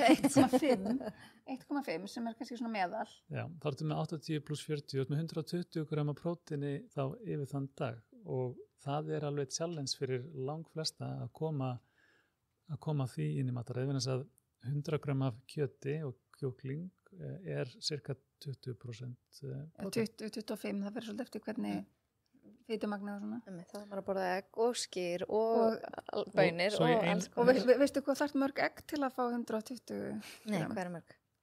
Það svona 18-20. Egg, já. Nei, bara til að, ekki að maður er að borða svona mörg egg, en bara til að fá Ég veit þetta í kontekst, bara reyna að sjá fyrir sér hvað þetta mikið prótein. Þannig að, og kannski líka sérstaklega að setja fyrstu máltíðina, setja prótein í fyrstu máltíðina. Það stendur betur með þér, hún hefur setið tónin fyrir allan daginn og minka líkunar því að þú fara að grípa eitthvað sætt. Akkurat. Ég finn rosa mun á mér, ég reyna að borða alltaf egg í morgumat, það er bara minn besti morgumat. Ef ég hef ekki tíma og grípa eitthvað annað, þá finn ég bara að það sá morgumat, það stendur ekki eins vel með mér. Kannski bara því ég líka vönn því. En svo heldur ekkit að því að grípa í gott próteinduft, sko. Og fyrir marga sem á ferðin í dag, ég meina lífið bara orðið þannig að ef þú kaupir gæða prótein, það myndi ég ekkit mæla frá því, en ekki allan daginn. Nei, ekki upp í staðfæðinar. Nei, akkurat, en að hafa eitt svona shake, eða svona, þú veist, og bara vel samansettan, en svona annað líka að við þurfum helst fita bætir aðeins prótein upptöku, þannig að það kannski hættan að verði heldur fitu skert. En já, þetta er margt í þessu, sko, ég talaði endalist. Okay. En það stendur efst hjá okkur. Eiginlega svona, þú veist, þegar maður hugsa þegar við erum að hugsa, það er engin máltíð án þess að hafa prótein í aðalhlutverki. Og það reyna að koma því, þess vegna ég er leiðilega gælan sem hringi í skólan, bara súpa með brauði, þú veist. Hvað er prótein í því? Eða bara, þú veist, eða pastaréttur. Ég veit alveg að það er eitthvað prótein í þessu, sko, en þetta er ekki góð orka fyrir börn. Já. Það er gott að einhverju láti sér heyra, ég meina annars breytist aldrei neitt. Nei. Og já, ef við höldum bara áfram að tala þú veist, hvað er hægt að breyta í samfélaginu annar er aðgengja mat og allt tengt mataræðinni, hvernig minnkar við streitu í samfélaginu?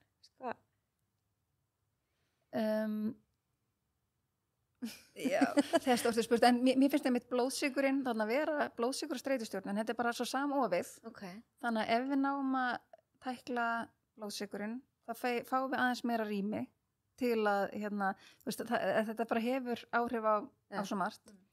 Þegar við tæklum blóðsykurinn, þá erum við líka að fá næringarþéttari mat, þannig að við erum að fá uppbyggilegri mat oft. Þú veist, þannig að þetta helst allt í hendur og þá erum við yfirleitt að fá mat líka sem að þjónar magaflórunni betur. Við erum að taka út verstu áhrifavaldana sem byggja upp slæma magaflóru. Þú veist, þannig að þetta er yfirleitt sama uppskriftin innan gæsalappa sem virkar fyrir þetta allt. Já. En að þegar við erum með einn og einn samtölin, sem við erum ekki þá að tala hvað samfélagi á að gera, þá er það, þú veist, að streita er náttúrulega bara okkar eigin upplifun af einhverju utanakomandi áreiti eða innra áreiti sem að tala með blóðsykursveiflunar, það getur verið innra áreiti sem að veldur streitu og þeir sem eru með POTS eða svona missa blóðþrýstinginn og fá hraðan hjartslátt við standa lengi, þeir náttúrulega fá rosa mikið svona streitu viðbragð út frá því. Svo stundu getur verið erfitt að greina er upplifun sem kvíðatilfinning, hvaðan kemur hún kannski bara frá blóðþrýstingsfalli sem að setur allt í gang, þannig að sem er erfitt að greina því líkaminn skynjar alla streitu ekki alveg eins en svo gott sem það leggst allt í sama. Og það er innri streitan, en svo er þessi utanakomandi að þá er náttúrulega gagnlegt að reyna að reframa eða að reyna að taka móti streitunni og pakka henni þannig að hún hafi ekki sömu lífeðlisfræðilegu áhrif á þig. Það er mjög, það er hægast sagt en gert, en það er alveg það sem að sálfræðingar eru mikið að vinna með og ég held að það sé mjög gagnlegt fyrir marga.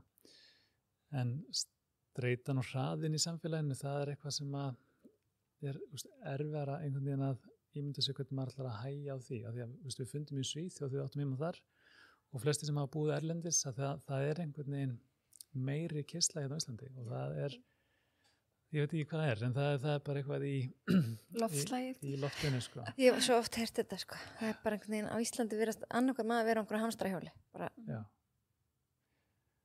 Og stundum, já, er erfitt að setja fingur á því hvað er að gerast. Og sko, í litlu samfélagi, þá er meiri hjarðhegðun.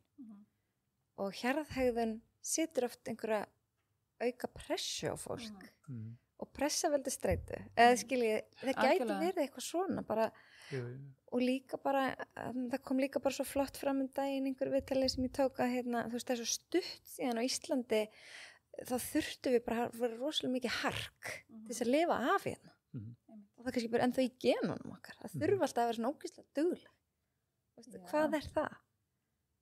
Jú, verulega og sérstaklega þá hefur við verið aktífið yfir sumar tíman sem var birta og svo hefur við kannski fengið kvildina í veturinn þannig að það er svona já, einmitt, nú gleymst það það eitthvað sem kemur aldrei þessi Kannski ætti að vera frí á veturnar. Það væri næs. Var þetta tenni að vera að vinna á sumrið þegar við höfum orkuna til þess. Já, það held sér lausnin á þessu samfélagsstreitu. Okay. Já, ekkert sumarfrí. En sko, það er eitt sem er svolítið áhugavert. Í læknisfræði náminu sem þeir fóruð í, var þá eitthvað talað lífstíl sem lækning? Það er alltaf svona á kantinum. Talað það kannski án þess að sé mikið essens að bak við það. Þú veist, þetta er eitthvað svona sem fólk segir og þú kannski nefnir þetta við sjúklingin svo okkur svoleiðis, en það er svona það er ofta einmitt bara svolítið bitlust.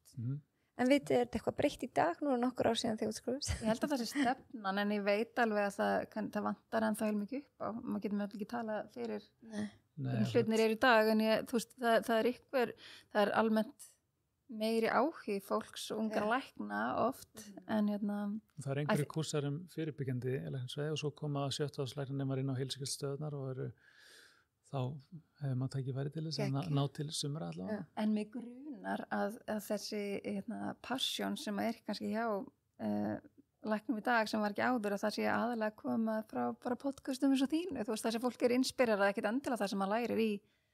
Flest það sem ég nýti mér og auðvitað er læknisfræðin mjög góðu grunnur fyrir margt. En sem þetta vantaði bara einhvern svona tengja hlutina saman og að þegar maður fór að skoða fræðin þá var þetta allt svo skýrt að lágu þetta allt þarna, en það var bara einhvern veginn vantaði að setja þetta í rétt samhengi. Einhvern veginn fórum að kannski treysta aðeins svo mikið á það, eins og samdöina því að það sé bara annarkur maður með eitthvað lífstílsjúkdóm og svoleið sé það bara, veist, en við horfum 50 ár tilbaka, hvaða 100 ár, auðvitað voru aðrar áskoranir, en þetta er rosalega mikil sókn í þessum lífstílsjúkdómum sem að við erum bara einhvern veginn. Læknisfræði er náttúrulega bara svo ótrúlega framfara í læknisfræðin á síðustu árum og náttúrulega bara geggja hvað búið að fyrirbyggja margar sjúkdóma og lækna margar sjúkdóma, en mér finnst svo augljóst að það sé svo miklu betra hægt að gera í fyrirbyggingunni. Já, en þetta er náttúrulega rosa miklu leyti einkennadrifna meðferðir. Stundum hafa það ekki endilega mikil áhrif á loka útkomu, þótt að þið líði kannski aðeins betur með það meðan sko. Þannig erum ekki að vinna með rótina minna, þetta bara slekka á elda. Svolítið mikið. Já. Og eins með því við tölum á þannig að lífstílsjúkdómar séu þessir ósmitbæru, en þá veitum við líka ef að heilsan þín er ekki eins góð og mikil streita, efnaskipta heilsan ekki góð, þá ráðum við ekki eins vel við sýkingarnar. Við erum líklegir til að veikjast, smitast og fara vera út úr þeim. Þannig að auðvitað það snertir á öllu sem við kemur held í læknisfræði. Við getur auðvitað fundið eitthvað en flestu. Já, einmitt. Ok, ég spyr líka alla sem koma til mín og ég er mjög spennt að heyra ykkar svar. Hvað er heilsa? Kannski þú byrjar? Já, heilsa er í rauninni... Bara fyrir þér? Fyrir mér, já. Það er fyrir að finna, við spyrjum líka alla sem að koma til okkar að þessa spurningu. Við setjum svona spurningalista til fólk sem að það svarar áður en kemur og það er einmitt þessi spurning líka. En það er að hafa, fyrir mér er það bara að hafa líkamlega og andlega getu til að gera það sem að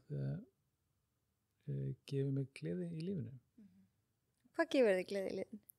Það er svo margt, það er náttúrulega gera eitthvað með börnunum og vera út að hreyfa mig og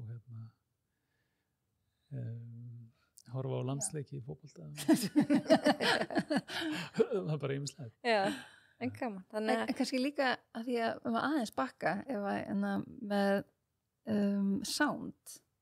Því nafnið okkar, ég veit að margir hafa kvartað svolítið yfir þetta sé ekki íslenska. Og ég er svona að leysa þetta með því að segja sound heilsa til að blanda smá. En þetta var alveg mikla pælingar og eitt af því er að sound að vísa í bara bæði safe and sound og líka sound sem heilbrigð nálgun á eitthvað og sound sem hljóð. Við vitum að hljóð og tónlist hefur mjög regulerandi áhrif á okkur, getur ýmist peppa okkur upp eða róa okkur niður. Og svo aftur bara heilsa er svolítið eins og heil hljómsveit. Það er svo margt sem þarf að virka til að þetta gangi upp. Það verður flott symfónía. Og hver og einn getur líka bara, er með kannski mismunandi heilsu hugmyndir eins og bara tónlistasmekk. Heilsa er ekki það sama fyrir mér eins og fyrir þér. Og ykkur kannski hugsar heilsu sem að það sé ekki lífið sé ekki þess að vera að lifa en maður getur gengið á fjöll og þú getur verið, þú veist, gert ýmislegt sem að þú veist, þurfa miklu að vilja þenni að kerfi meira einhvern veginn. Þannig að er verið líka að reyna að setja þetta, þú veist, þetta þarf alltaf að vera markmiðin og heilsufærin eiga svona að styðja þína heilsuvegferð því sem að, þú veist, heilsa fyrir þér en ekki, þú veist, þetta er eins og ég var engaþjálfari og ég myndi setja alla í sama prógram til að hlaupa marathon eða eitthvað svoleiðis, þú veist, ég væri bara eitthvað, það er heilsa fyrir mér, eitthvað og með, þú veist, þess að þarf maður aðeins að máta hvað vilt þú fótur þessu, þú veist, er markmið þitt að minnka lyfið, er að snúa við sykursýkinni, er það að þú veist, bara, þú veist, þannig að maður þarf að finna lendinguna með því þetta er svona til að forðast að þurfa að svara sjálf hvað er heilsa fyrir mér hvað er heilsa fyrir þér? Ég held að sé bara að hvíla vel í sér, rói kerfinu mitt og bara gera það sem að maður mögulega þarf og dettur í hug. Bara að hvíla vel í sér, ég held að það sé stór partur, það kemur okkur eftir að þessu streitu kerfi okkar, þú veist, að finna jafnvægi því að maður svona, og maður geti þannig kerfið en að maður kunni líka að slaka á. En að hugsið þið, eru þið rosalega meðvituð að lifa heilsusamlegum lífstíl? Sko, já, verður ekki að segja það. Við erum ekki fullkomin, en þú veist, auðvitað erum við meðvituð og það, við finnum stundum, það er alveg stundum svolítið streita, þú veist, að eiga 6 börn og með þau eru lítil og maður stýrir svolítið og er rosa duglega að borða ólívur og möndlur og egg og avokado og allt þetta og svo var eitthvað farið í skóla og þú veist, ég er með pening til að kaupa sér eitthvað að borða eitthvað stafn, þú veist, þannig að það er alveg smá streita að horfa upp á þetta að gera svona og já, og þannig að það, en eins og við erum ekki fullkomin en við reynum að hafa góðan grunn og kenna krakkan okkar. Þú spyrir krakkan okkar þá, myndi þau segja að við erum alltof mikið að fókusera á það, á heilsusamlega matvæli og lífstíl. En það er ekkert alltaf, ég held að þessu líka alveg glöð með það stundum, sko. Og þessi yngsta, hún spyr stundum bara, mamma, er prótín í þessu? Og svo veit alveg hvað þetta áfersturnar eru, sko. En mér finnst það líka svo mikilvægt, sko, þetta heilsulæsi, að börn skilji strax frá byrjun að geta bara átta sig á og lesi sjálfa eins úr aðstæðum, hvað er heilsusamlegt fyrir mig? Og ég meina, maður finnur það alveg, þú veist, þegar eftir jól eða eftir eitthvað svona, þú veist, það kemur sykurpókin í mann. Og við gleymum alveg að segja líka bara fyrir okkar eigin reynslu til að byrja með þegar við pröfum að skipta mataræði. Þú veist, það breytist heil mikið, sko. Að frá því að vera svona seemingly, svona frekar heilsu, hraust haldandi það, þú veist, að það bara einhvern veginn var það svona smá hlutur, maður bara fekk miklu betri orku við daginn, allt í einu fór maður að hvílast betur á nóttinni, þú veist, við alltaf verið svolítið svona B-manneskjur, maður hafði meiri orku við daginn og var þreyttur á kvöldin. Og þarna vorum við með, ég var með tvíbur ennþá á brjósti sko þegar ég breytum og það eru einsast þarna eitthvað og við erum með 3, 5 og 7. Þú veist, þetta var alveg þéttur hópur en fyrstu 5. Að já, við fengum bara miklu meiri orku til að vera og bara meltingin, húðin, bara svona alls konar hlutir sem að, og ég sjálf með svolítið lágum blóðþrýsting. Ég fann ekkert fyrir honum eftir að, þú veist, ég var ennþá með lágum blóðþrýsting en hann var ekki, þú veist, ég fann ekki fyrir því. Yeah. Þannig að það var bara jafnaðist einhvern veginn hlutir sem að bara, þegar maður hefur betri og betra aðgengi að góðri orku. En var þetta stór breyting fyrir ykkur? Ég finnst það. Já, það var alveg og ég fekk alveg svona frákaseinkenni af kolvetnaskorti, sko. Eða þannig. Sem að gekk yfir bara, það var bara þessi típiska, að því runni er maður þá að breyta vél sem maður er að gera á kolvetnum og hún þarf að gera allt í hérna á fitu. Þá þarf fruman að byrja að búa til alla bútana til þess að geta unnið úr fitinu og nota, þannig að það er alveg mikið alveg sens að það sé svolítið erfitt og tekur á að svissa yfir, sko. En við gerum þetta líka svolítið, við ætlum bara að gera þetta frekar rólega en þú veist, þegar maður átti að sjá hvað þetta var og það varð samt breytingi frekar svona herra því að ég meina svona hlutir eins og bara klippur þetta bara út eitthvað oversera, ég menn þú veist alltaf með eitthvað svona, þú veist, stíplarinn í efinn og svoleiðis, þú veist sem að held að væri bara partur af, þú veist þess að fólk væri svo samtíðina sínu, sko, að það hvarf svona króniska kynhúlubólgur. Já, og þær fóru bara. Já, það lagast, já. Þannig svona alls konar hlutir sem að bara eitthvað svona, já, og líka, þú veist, meltingin hjá þú veist, barnin okkar bara snerist alveg við frá því að bara, þú veist, og þau einhvern veginn eru minna veik, krakkarnir, að því að þau fóru ekki allar lágkólvetna, en það sem gerðist var að við vorum einhvern veginn með svona eiginlega lágkólvetna kvöldmáltíð. Þannig að allt í einu hættu krakkarnir að vera svona sækja í eitthvað snarl á kvöldin og það kom bara einhvern meira svona sátt, að ég held að ef þú ert vel nærður, að þá verður þau sáttari í þér. Og ég finn það líka, því ég er sigur nammi grís í grunninn, að þú veist, ef ég fer að detta í, þú veist, að vera svona svöngi sigur, sjúki sigur, eitthvað svo kallað, að það veit ég bara, ok, þú veist, í staðin fyrir að, þú veist, maður er ekkert að berja sér niður fyrir þetta, maður meira svona betur, ok, glemdi ég kannski að borða nóg vel, eða verður þetta því, þú veist, nú er búið stress og ég svaf og lítið, ég er búin að sita hérna allan daginn, ekkert búin að fara út, þú veist, þannig að maður spurði sér svolítið, betur, hvað er í gangi núna? Þú veist, til að koma í veg fyrir þetta orkuhrun og þessa sækni í sætt og eitthvað svolítið sem maður svona reyna að læra, eins að ef maður er vel sofin, vel nærður, að þá bara rúlar allt betur, sko. Ég heyri við gætum verið hérna klukkutími viðbót, ég er alveg ennþá með nokkra spurningar en ég ætla ekki að fara í þær að því að það væri við hérna allan dag. En kannski bara svona, eitt sem ég langar samt að vita, þú veist, er mikill munur á milli kynja? Því nú er svo mikið verið að breytingaskeiði svo, kannski tek ég bara eftir því að ég er á þessu sjálf á þessum aldri, en það er mikið í umræðinni og hormónatengt og allt þetta. Minna, efnaskiptin okkar hafa mikil áhrif á hormón og hormón hafa áhrif á efnaskipti. Og ég menna svo fyrir konur, sérstaklega á frjósemisaldri, þú veist, bara þegar við göngum gegn kynþroskan fyrir maður að safna okkur meiri undirhúsfitu að því að við viljum hafa ekstra byrðir fyrir mögulega meðgöngu, brjóstakjöf, þú veist, þetta er ákveðið svona hvað sem er svona líftrygging, þessi undirhúsfita hjá okkur. Þannig að við erum bara til þess gerðar að vera aðeins, þú veist, að halda í fituna. Það er svona reynist oft konum aðeins erfiðara að fara sömulega kallinn, hann er fljótar að ná þessu af sér, heldur konur, af því það eru líka oft, af því að við þurfum ekki bara að vera vel nærðar til að eignast og fæða börnun okkar, við þurfum líka að upplifa ákveð öryggi, þess að það er ekkert skrítið að allt fari í rugl ef við upplifum mikla streitu. Að það er sennilega bara einhver varnarmekanismi að stoppa aðeins frjósemi, minnka frjósemi og svo framvegis undir álagi. Hvers konar streyti svo sem það tengist. Þannig að það er, já, maður er að reyna að kjarna þetta stutt.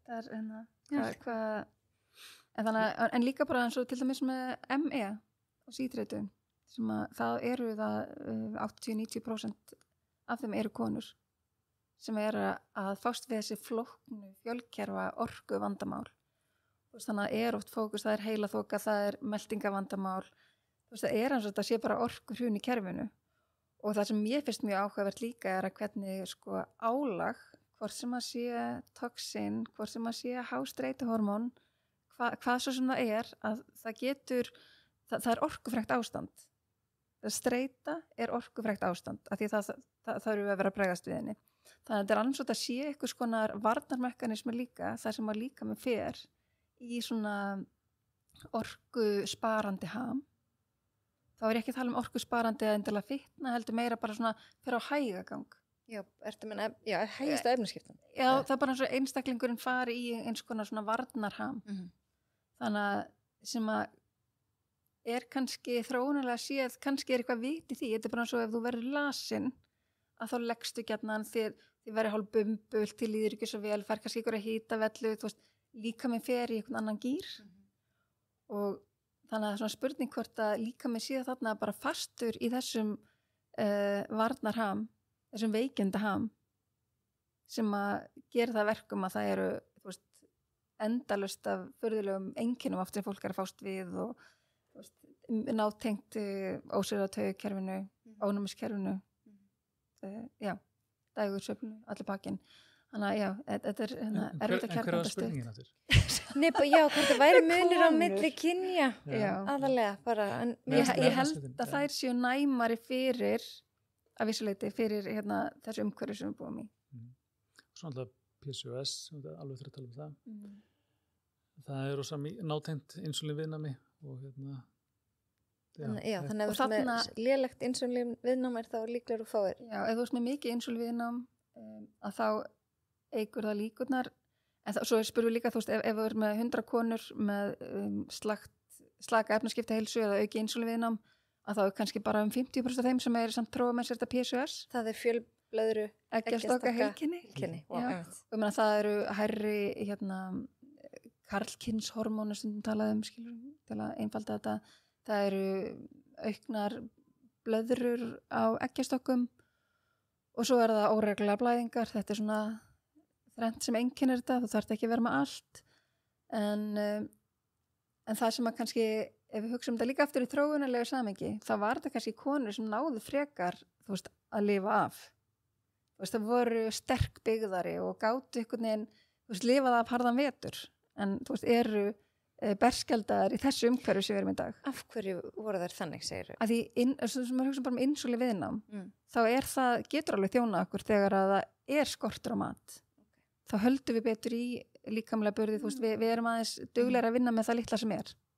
Kannski bara bæta inn að það 2 sinnum á ævinni sem að við erum að 2 sinnum með konum og 1 sinni á körlum, að við erum með insúlín viðnám bara sem er eðlilegt ástand og það þegar við erum rétt áður við tökum vaxtakipin sem úlingar, þá tútna allir út og verður svolítið svona kringlóttir framan. Það tútna ekki allir út, en þú allavega ferði þennan ham til að gefa auka orku. Og svo tegist úr þér. Og svo tegist úr þér og svo konur á meðgöngu. Þannig að þá ertu með þetta eðlilega insúlín viðnám. Þannig að þetta er, þú veist, kynþroski, þetta er meðganga og svo náttúrulega gerist þetta aftur hjá konum þegar það er missa svona verndandi áhrif af estrogeni. Þannig að, og kannski þjónaði það okkur einhver tímann. Einhver sagði það að mögulega það að konan hafi orðið svona hvað sem er eftir barneigna aldur að hún fái aukið insúlín viðnám að það var kannski svo að amman þurfti minna að borða það sko. Svo hún gæti skilja eftir meiri orku og næringu fyrir börnin. Og hún þurfti ekki eins mikið á því að halda sjálf. Þannig að kannski var einhver snjallvirkna bak við þetta líka, bara þú veist, við erum bara aðeins dottin úr takt við okkar náttúru. En ef við reynum að taka saman, sko, nú erum við búin að fara ekki margar hringi, en bara, ef við bara endum á því kannski með lífstílslækningar og við erum búin að tala um hvað fólk getur gert sjálft og hvað samfélagslega breytingar þurfa að verða, en ef við tökum kannski bara aðeins saman í lokin, þú veist, hvað, að því að nú heitir hlaðarpið með lífið í lúkunum og ef því ég myndi okkur bara að fólk er núna með lífið í lúkunum, hvað er á það að byrja? Eða hvert að leita eða ef það upplifir bara algjört heilsuleysi, ég veit það náttúrulega ótrúlega mikið hægt að gera og mjög einstaklingsbundið, en svona hvað myndi þið segja samt að væri svona stóru boltarnir sem er hægt að steinandi sem velta? Fyrsta lagi einmitt að skilja og trúa að það sé vonum betri heilsu. Ef fólk er upplifa heilsuleysi. Og vegferðangað, einmitt, það er ekki til neinn rétt leið, en að maður kannski fara að vera svolítið forvitin bara eigin líkama og heilsu. Þannig að maður sé svona kannski fara aðeins að pröfa sig áfram ef það er svona eitthvað eitt sem maður að gera, þá myndi ég segja morgumatur og þá er ekki að tala um að þú borði morgumatur leið og vaknar, en bara þín fyrsta máltíð, þín förstu brjótur, breakfast. Sé að fara að standa með þér. Þannig að hann sé næringaríkur og svona kveiki í kerfinu á réttan hátt, sé ekki að byrja þetta á einhverjum rússíbana, blóðsykurs rússíbana.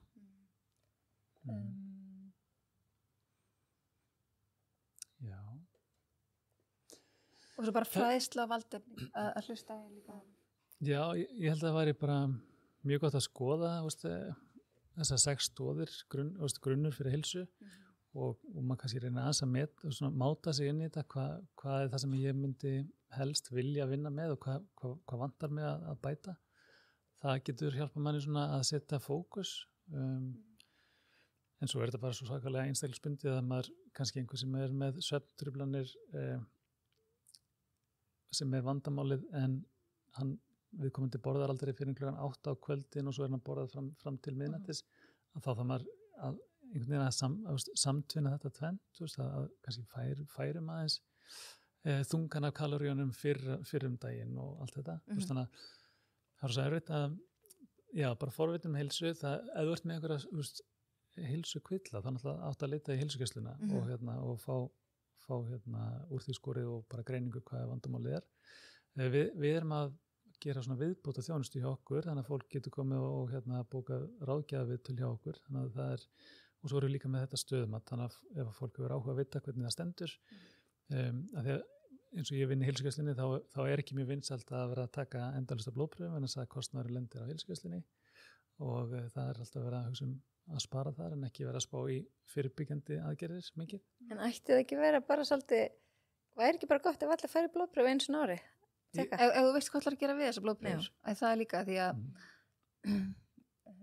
það er að sjá vísbendingar í blóðpröfunum sem að maður kannski þeir sem er að spá í lífstílslækningum og er að mæla kannski fastandi insulín og annað að það er ekkert endilega það sem er kennt í grunnnáminu í læknadeildinni þannig að það er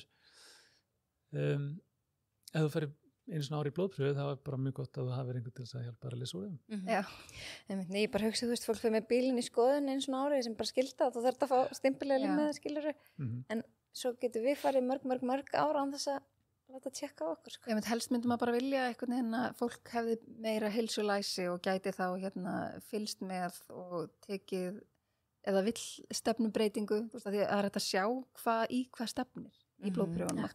En svo bara með því að skoða fastandi insulín og fleiri breytur og þá geturðu, þóttu sért ekki farin að upplifa eiginlegt heilsuleysi að þá sérðu í hvað stefnir. Já, það er að segja, þú ert að stefni sykursýki ef þú heldur þess af. Já, allavega einhvers konar orku vanda sem mun bitna á, þú veist, orkufrekasta líffæra okkar er heilin á okkur.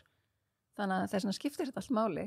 Hvað svo sem planið er að gera við hana? Heila þoka, það er mjög algengt, þú veist, það er rauninni bara, getur verið bólguviðbragð í heilanum eða getur verið orku skortur og það er þetta einbyrtingamyndin af þessu insulín viðnámi, fitulifur eða það er eins og rótin að langflestum þessum lífstílstengdu sjúkdómum tengist þessu insulín viðnámi á einhvern hátt og það er raunin það sem hægt er að meta til dæmis 10-15 árum áður en þú greinist með sykursýki 2 og þá ertu búin að vera með hátt insulín, fastandi insulín mjög, á þessum tíma. Já. Og líka bara kona með PCOS eða kona sem fær sykursýkja meðgöngu, háþrýstinga meðgöngu, þetta er allt forspágildi fyrir hvað koma skal. Þetta er svona eins og rauð flögg sem við ættum að taka miklu betur á. En finnst ykkur það ekki gert? Nei, kannski ekki svona markvist eða það er kannski frekar máttlaust, getur maður sagt. Þú fær kannski bækling heilsusamlegt mataræði frá ríkinu og svo áttu bara að spara þig sjálfur, sko, eða sjá þig sjálfur. En svo líka bara, þú veist, að maður getur vitað ýmislegt en það er bara ofta erfitt að gera. Akkurat, ég veit. Þannig að þú veist, það dugar ekki. Þess vegna þurfum við þessar breytingar, sko. Og þess vegna vill maður líka að það verði einhvers konar hreyfing. Það þurfi ekki allir að fara og fá okkur sérstaklega ráðgjöf, þú veist, bara ef það verði þannig að heilsulæsið okkar verði betra og við förum að fleiri, að því við erum svona, þess að tala svona,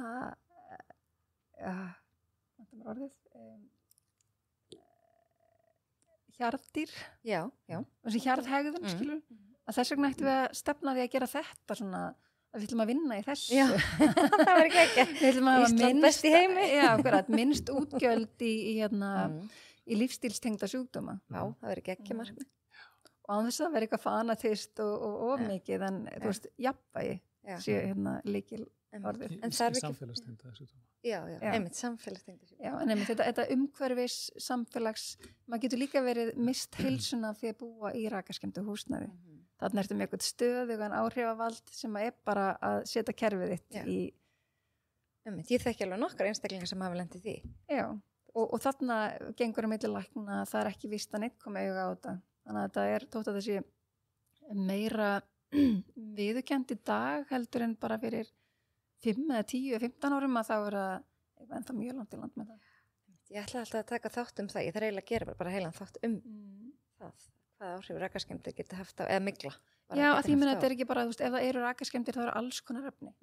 Já, þú veist, þannig að þetta verði svona, þetta er svona efnasúpa eða eitur efnasveppasúpa eitthvað. Þú veist, þetta er bara svo margt sem að sem fólk þá er búið að anda að sér bara, ég meina, inni loftið okkar er oft bara, eða þú veist, er verra heldur en loftið sem við öndum úti. Þannig að, þú veist, við tölum alveg, við farum að tala um mengunna úti og hvað áhrif hún hefur, en það að innloftið sé 5-10 svona mengaðra, þú veist, við höfum ekki alveg, ég held að við höfum ekki alveg headspace til að taka á því vandamáli.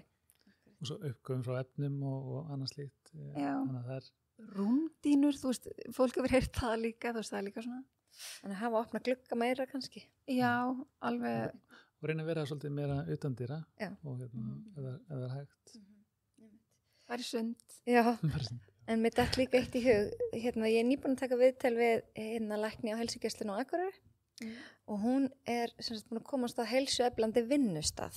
Já. Og mér finnst þetta er eitthvað sem mér finnst bara öll fyrirtæki ætti að sýna samfélagslega ábyrgð og taka þetta upp og því þá erum við að auka gæði umhverfisins sem að allir vinna í og það er auðveldara að bæta heilsuna ef þú ert í góðu umhverfi.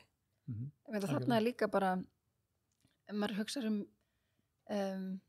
streituvaldur bara, við talum yfirmaðurinn er oft mesta streitan hjá fólki, sko. Þú veist, þetta snýr ekki bara um það að hreyfa sig í hátinu eða borða holla mat, þetta er líka bara vinnu, þú veist, umhverfið, bara að vera félagslegt öryggi á vinnustað, eða hvað heitir það, en það er eitt sem þetta til og svo náttúrulega þarf ekki bara að byrja að fræða heilsulæsi bara í leikskóla og svo grunnskóla og svo framhaldsskóla, halda þess alltaf áfram byggja ofan á.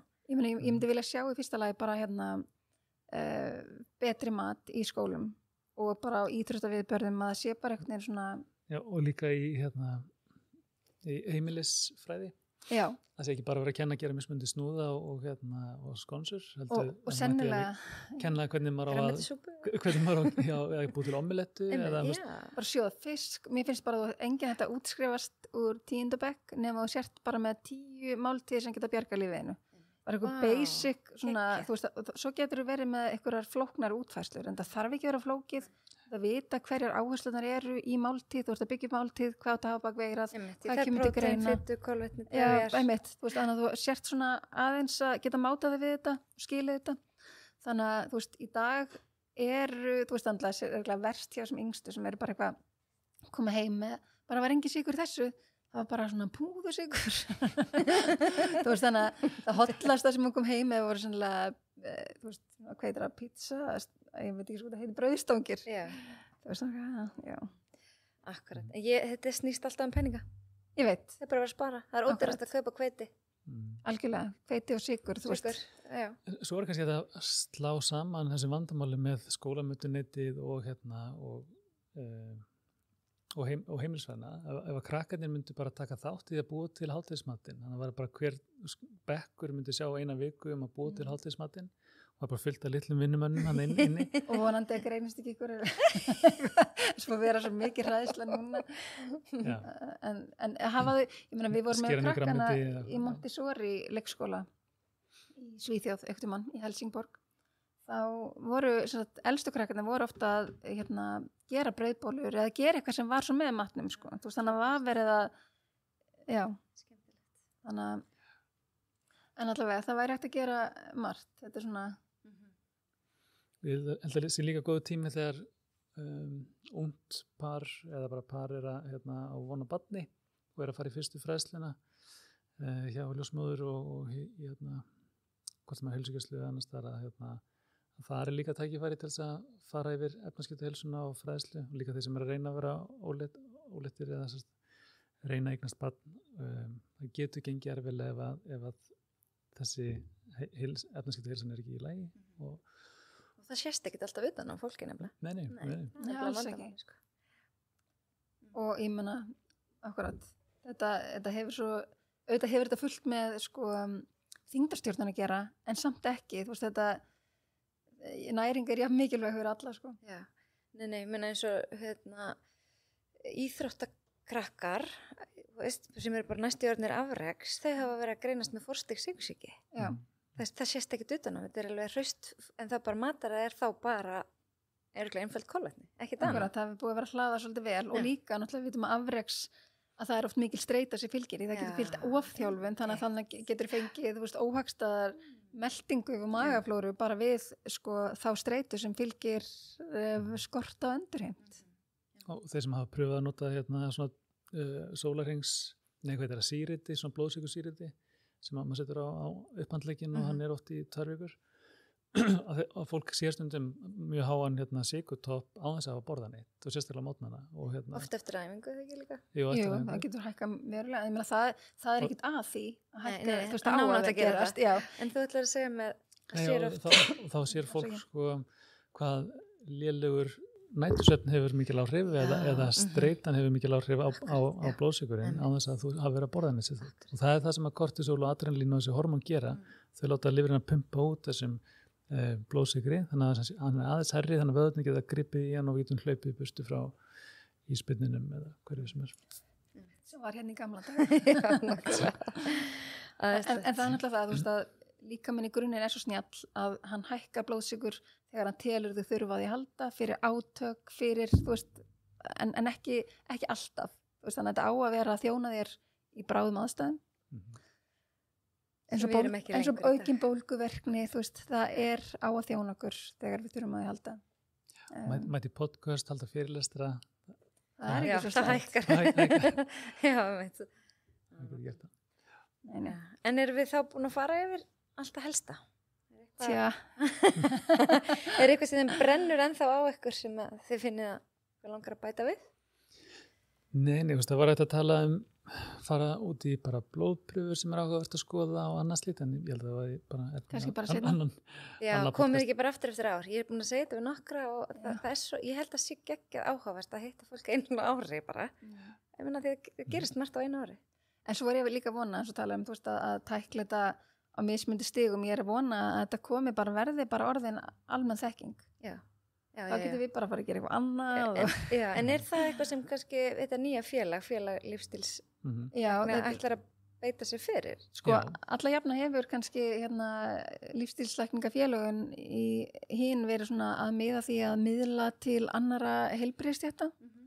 En okkur langar svolítið svona að taka þetta svolítið þvert líka, þú veist, að miðla bara til einstaklinga, þannig að þetta sé bara þvert á að fólk sé að fá góðar upplýsingar. Og það var það kannski sem að var svolítið inspirarar á einhver leiti þegar við vorum að vinna í Sidekick, að maður var allan daginn að læra það hvernig þú miðlar upplýsingum, þó sem maður er kannski verið svolítið út allt hérna, ekki nú skipulegur í dag, en þú veist að segja hluti á mannamáli og miðla áfram, þannig að fólk geti tilengað sér það og tala ekki á mikið einu og þannig að maður læri mjög mikið af því að svona búa utan skilabúðin já. Nú þurfum við bara að fara að tala við ríkisstjórnina og fá fjármagn til þess að senda fólk inn í skólan og leikskólan og grunnskólan og allt. Já.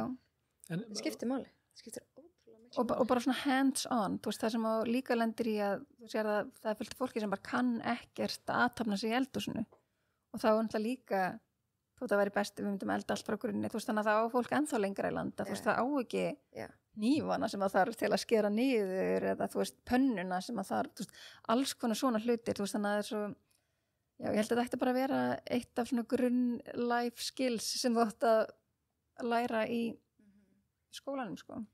Líka bara og heima hjá þér og fyrirtæki sko, finnst mér þurfa aðeins að passa hvernig þið markasetja vöruna sínar. Allt er lægið sér til einhver óvallista og fólk veit að þetta er óvallista og velur hana þá sjaldan en þetta er oft auglist sem heilsuvara. Já, bara allir þessi djúsar heilsusafi. Já, en ég líka bara þú veist, þú fer og kaupir þér á þessum stöðum, þannig að þú veist eitthvað alls konar smoothie og djúsa sem er bara eitthvað svona vítaminsprengjur, þú túlkar það þannig sko. En er eitthvað eitthvað annað frúktósasprengjur, já. En ég ætla að að þú nefndir félagið, þá má kannski henda út smá auglýsingum með það er bara öllum velkomið að ganga í þetta félag að koma inn í grúppuna á Facebook. Það heitir bara félag lífstílslækninga á Íslandi, svo þetta er langur titill. En þessi grúpa er fyrir alla sem hafa áhuga og vilja fylgjast með og við erum að stefna að hafa ráðstöfnu sem verður þá ódýrara fyrir félagsmenn að koma á þessa ráðstöfnu og reyna að fá erlenda fyrirlesara og svona. Geggjað. Þannig að sem að snýst á þessar 6 stóðir svolítið og hvernig þetta er að vinna með bæta lífstíl og jafnvel nýjustu rannsóknir og annað slíkt. Ég fann ykkur einmitt í þessum Facebook Já. Ég einhver bendi mér á hann, ég fór í hópin og sá þið voru nýbúin að skrifa eitthvað, þannig að ég sem hafði í samband. Það minnst þið að gera rosa flotta hluti og bara ótrúlega ána með þetta. Takk Við verum jáhrifavaldar, kalla ég. Já, vonandi. Já. Það ætla ég bara að segja takk fyrir. Sömuleiðis. Takk fyrir. Já, takk sömuleiðis. Það var mjög gaman. Æðislegt. Mér langar að hvetja alla sem er á Facebook að finna Facebook-hópin sem heitir nú bara einfallega með lífið í lúkunum hlaðvarp. Þar setja oft inn á baku tjöldin hver er að koma í viðtal á næstunni og svona, eða við hver ég var að spjalla og þar koma þættirni líka stundum inn degi fyrir eða jafnvel 2. Og svo þeir sem eru á Instagram, ég hveti ykkur að sjálfsögðu til þess að fylgja Heilsuerla á Instagram.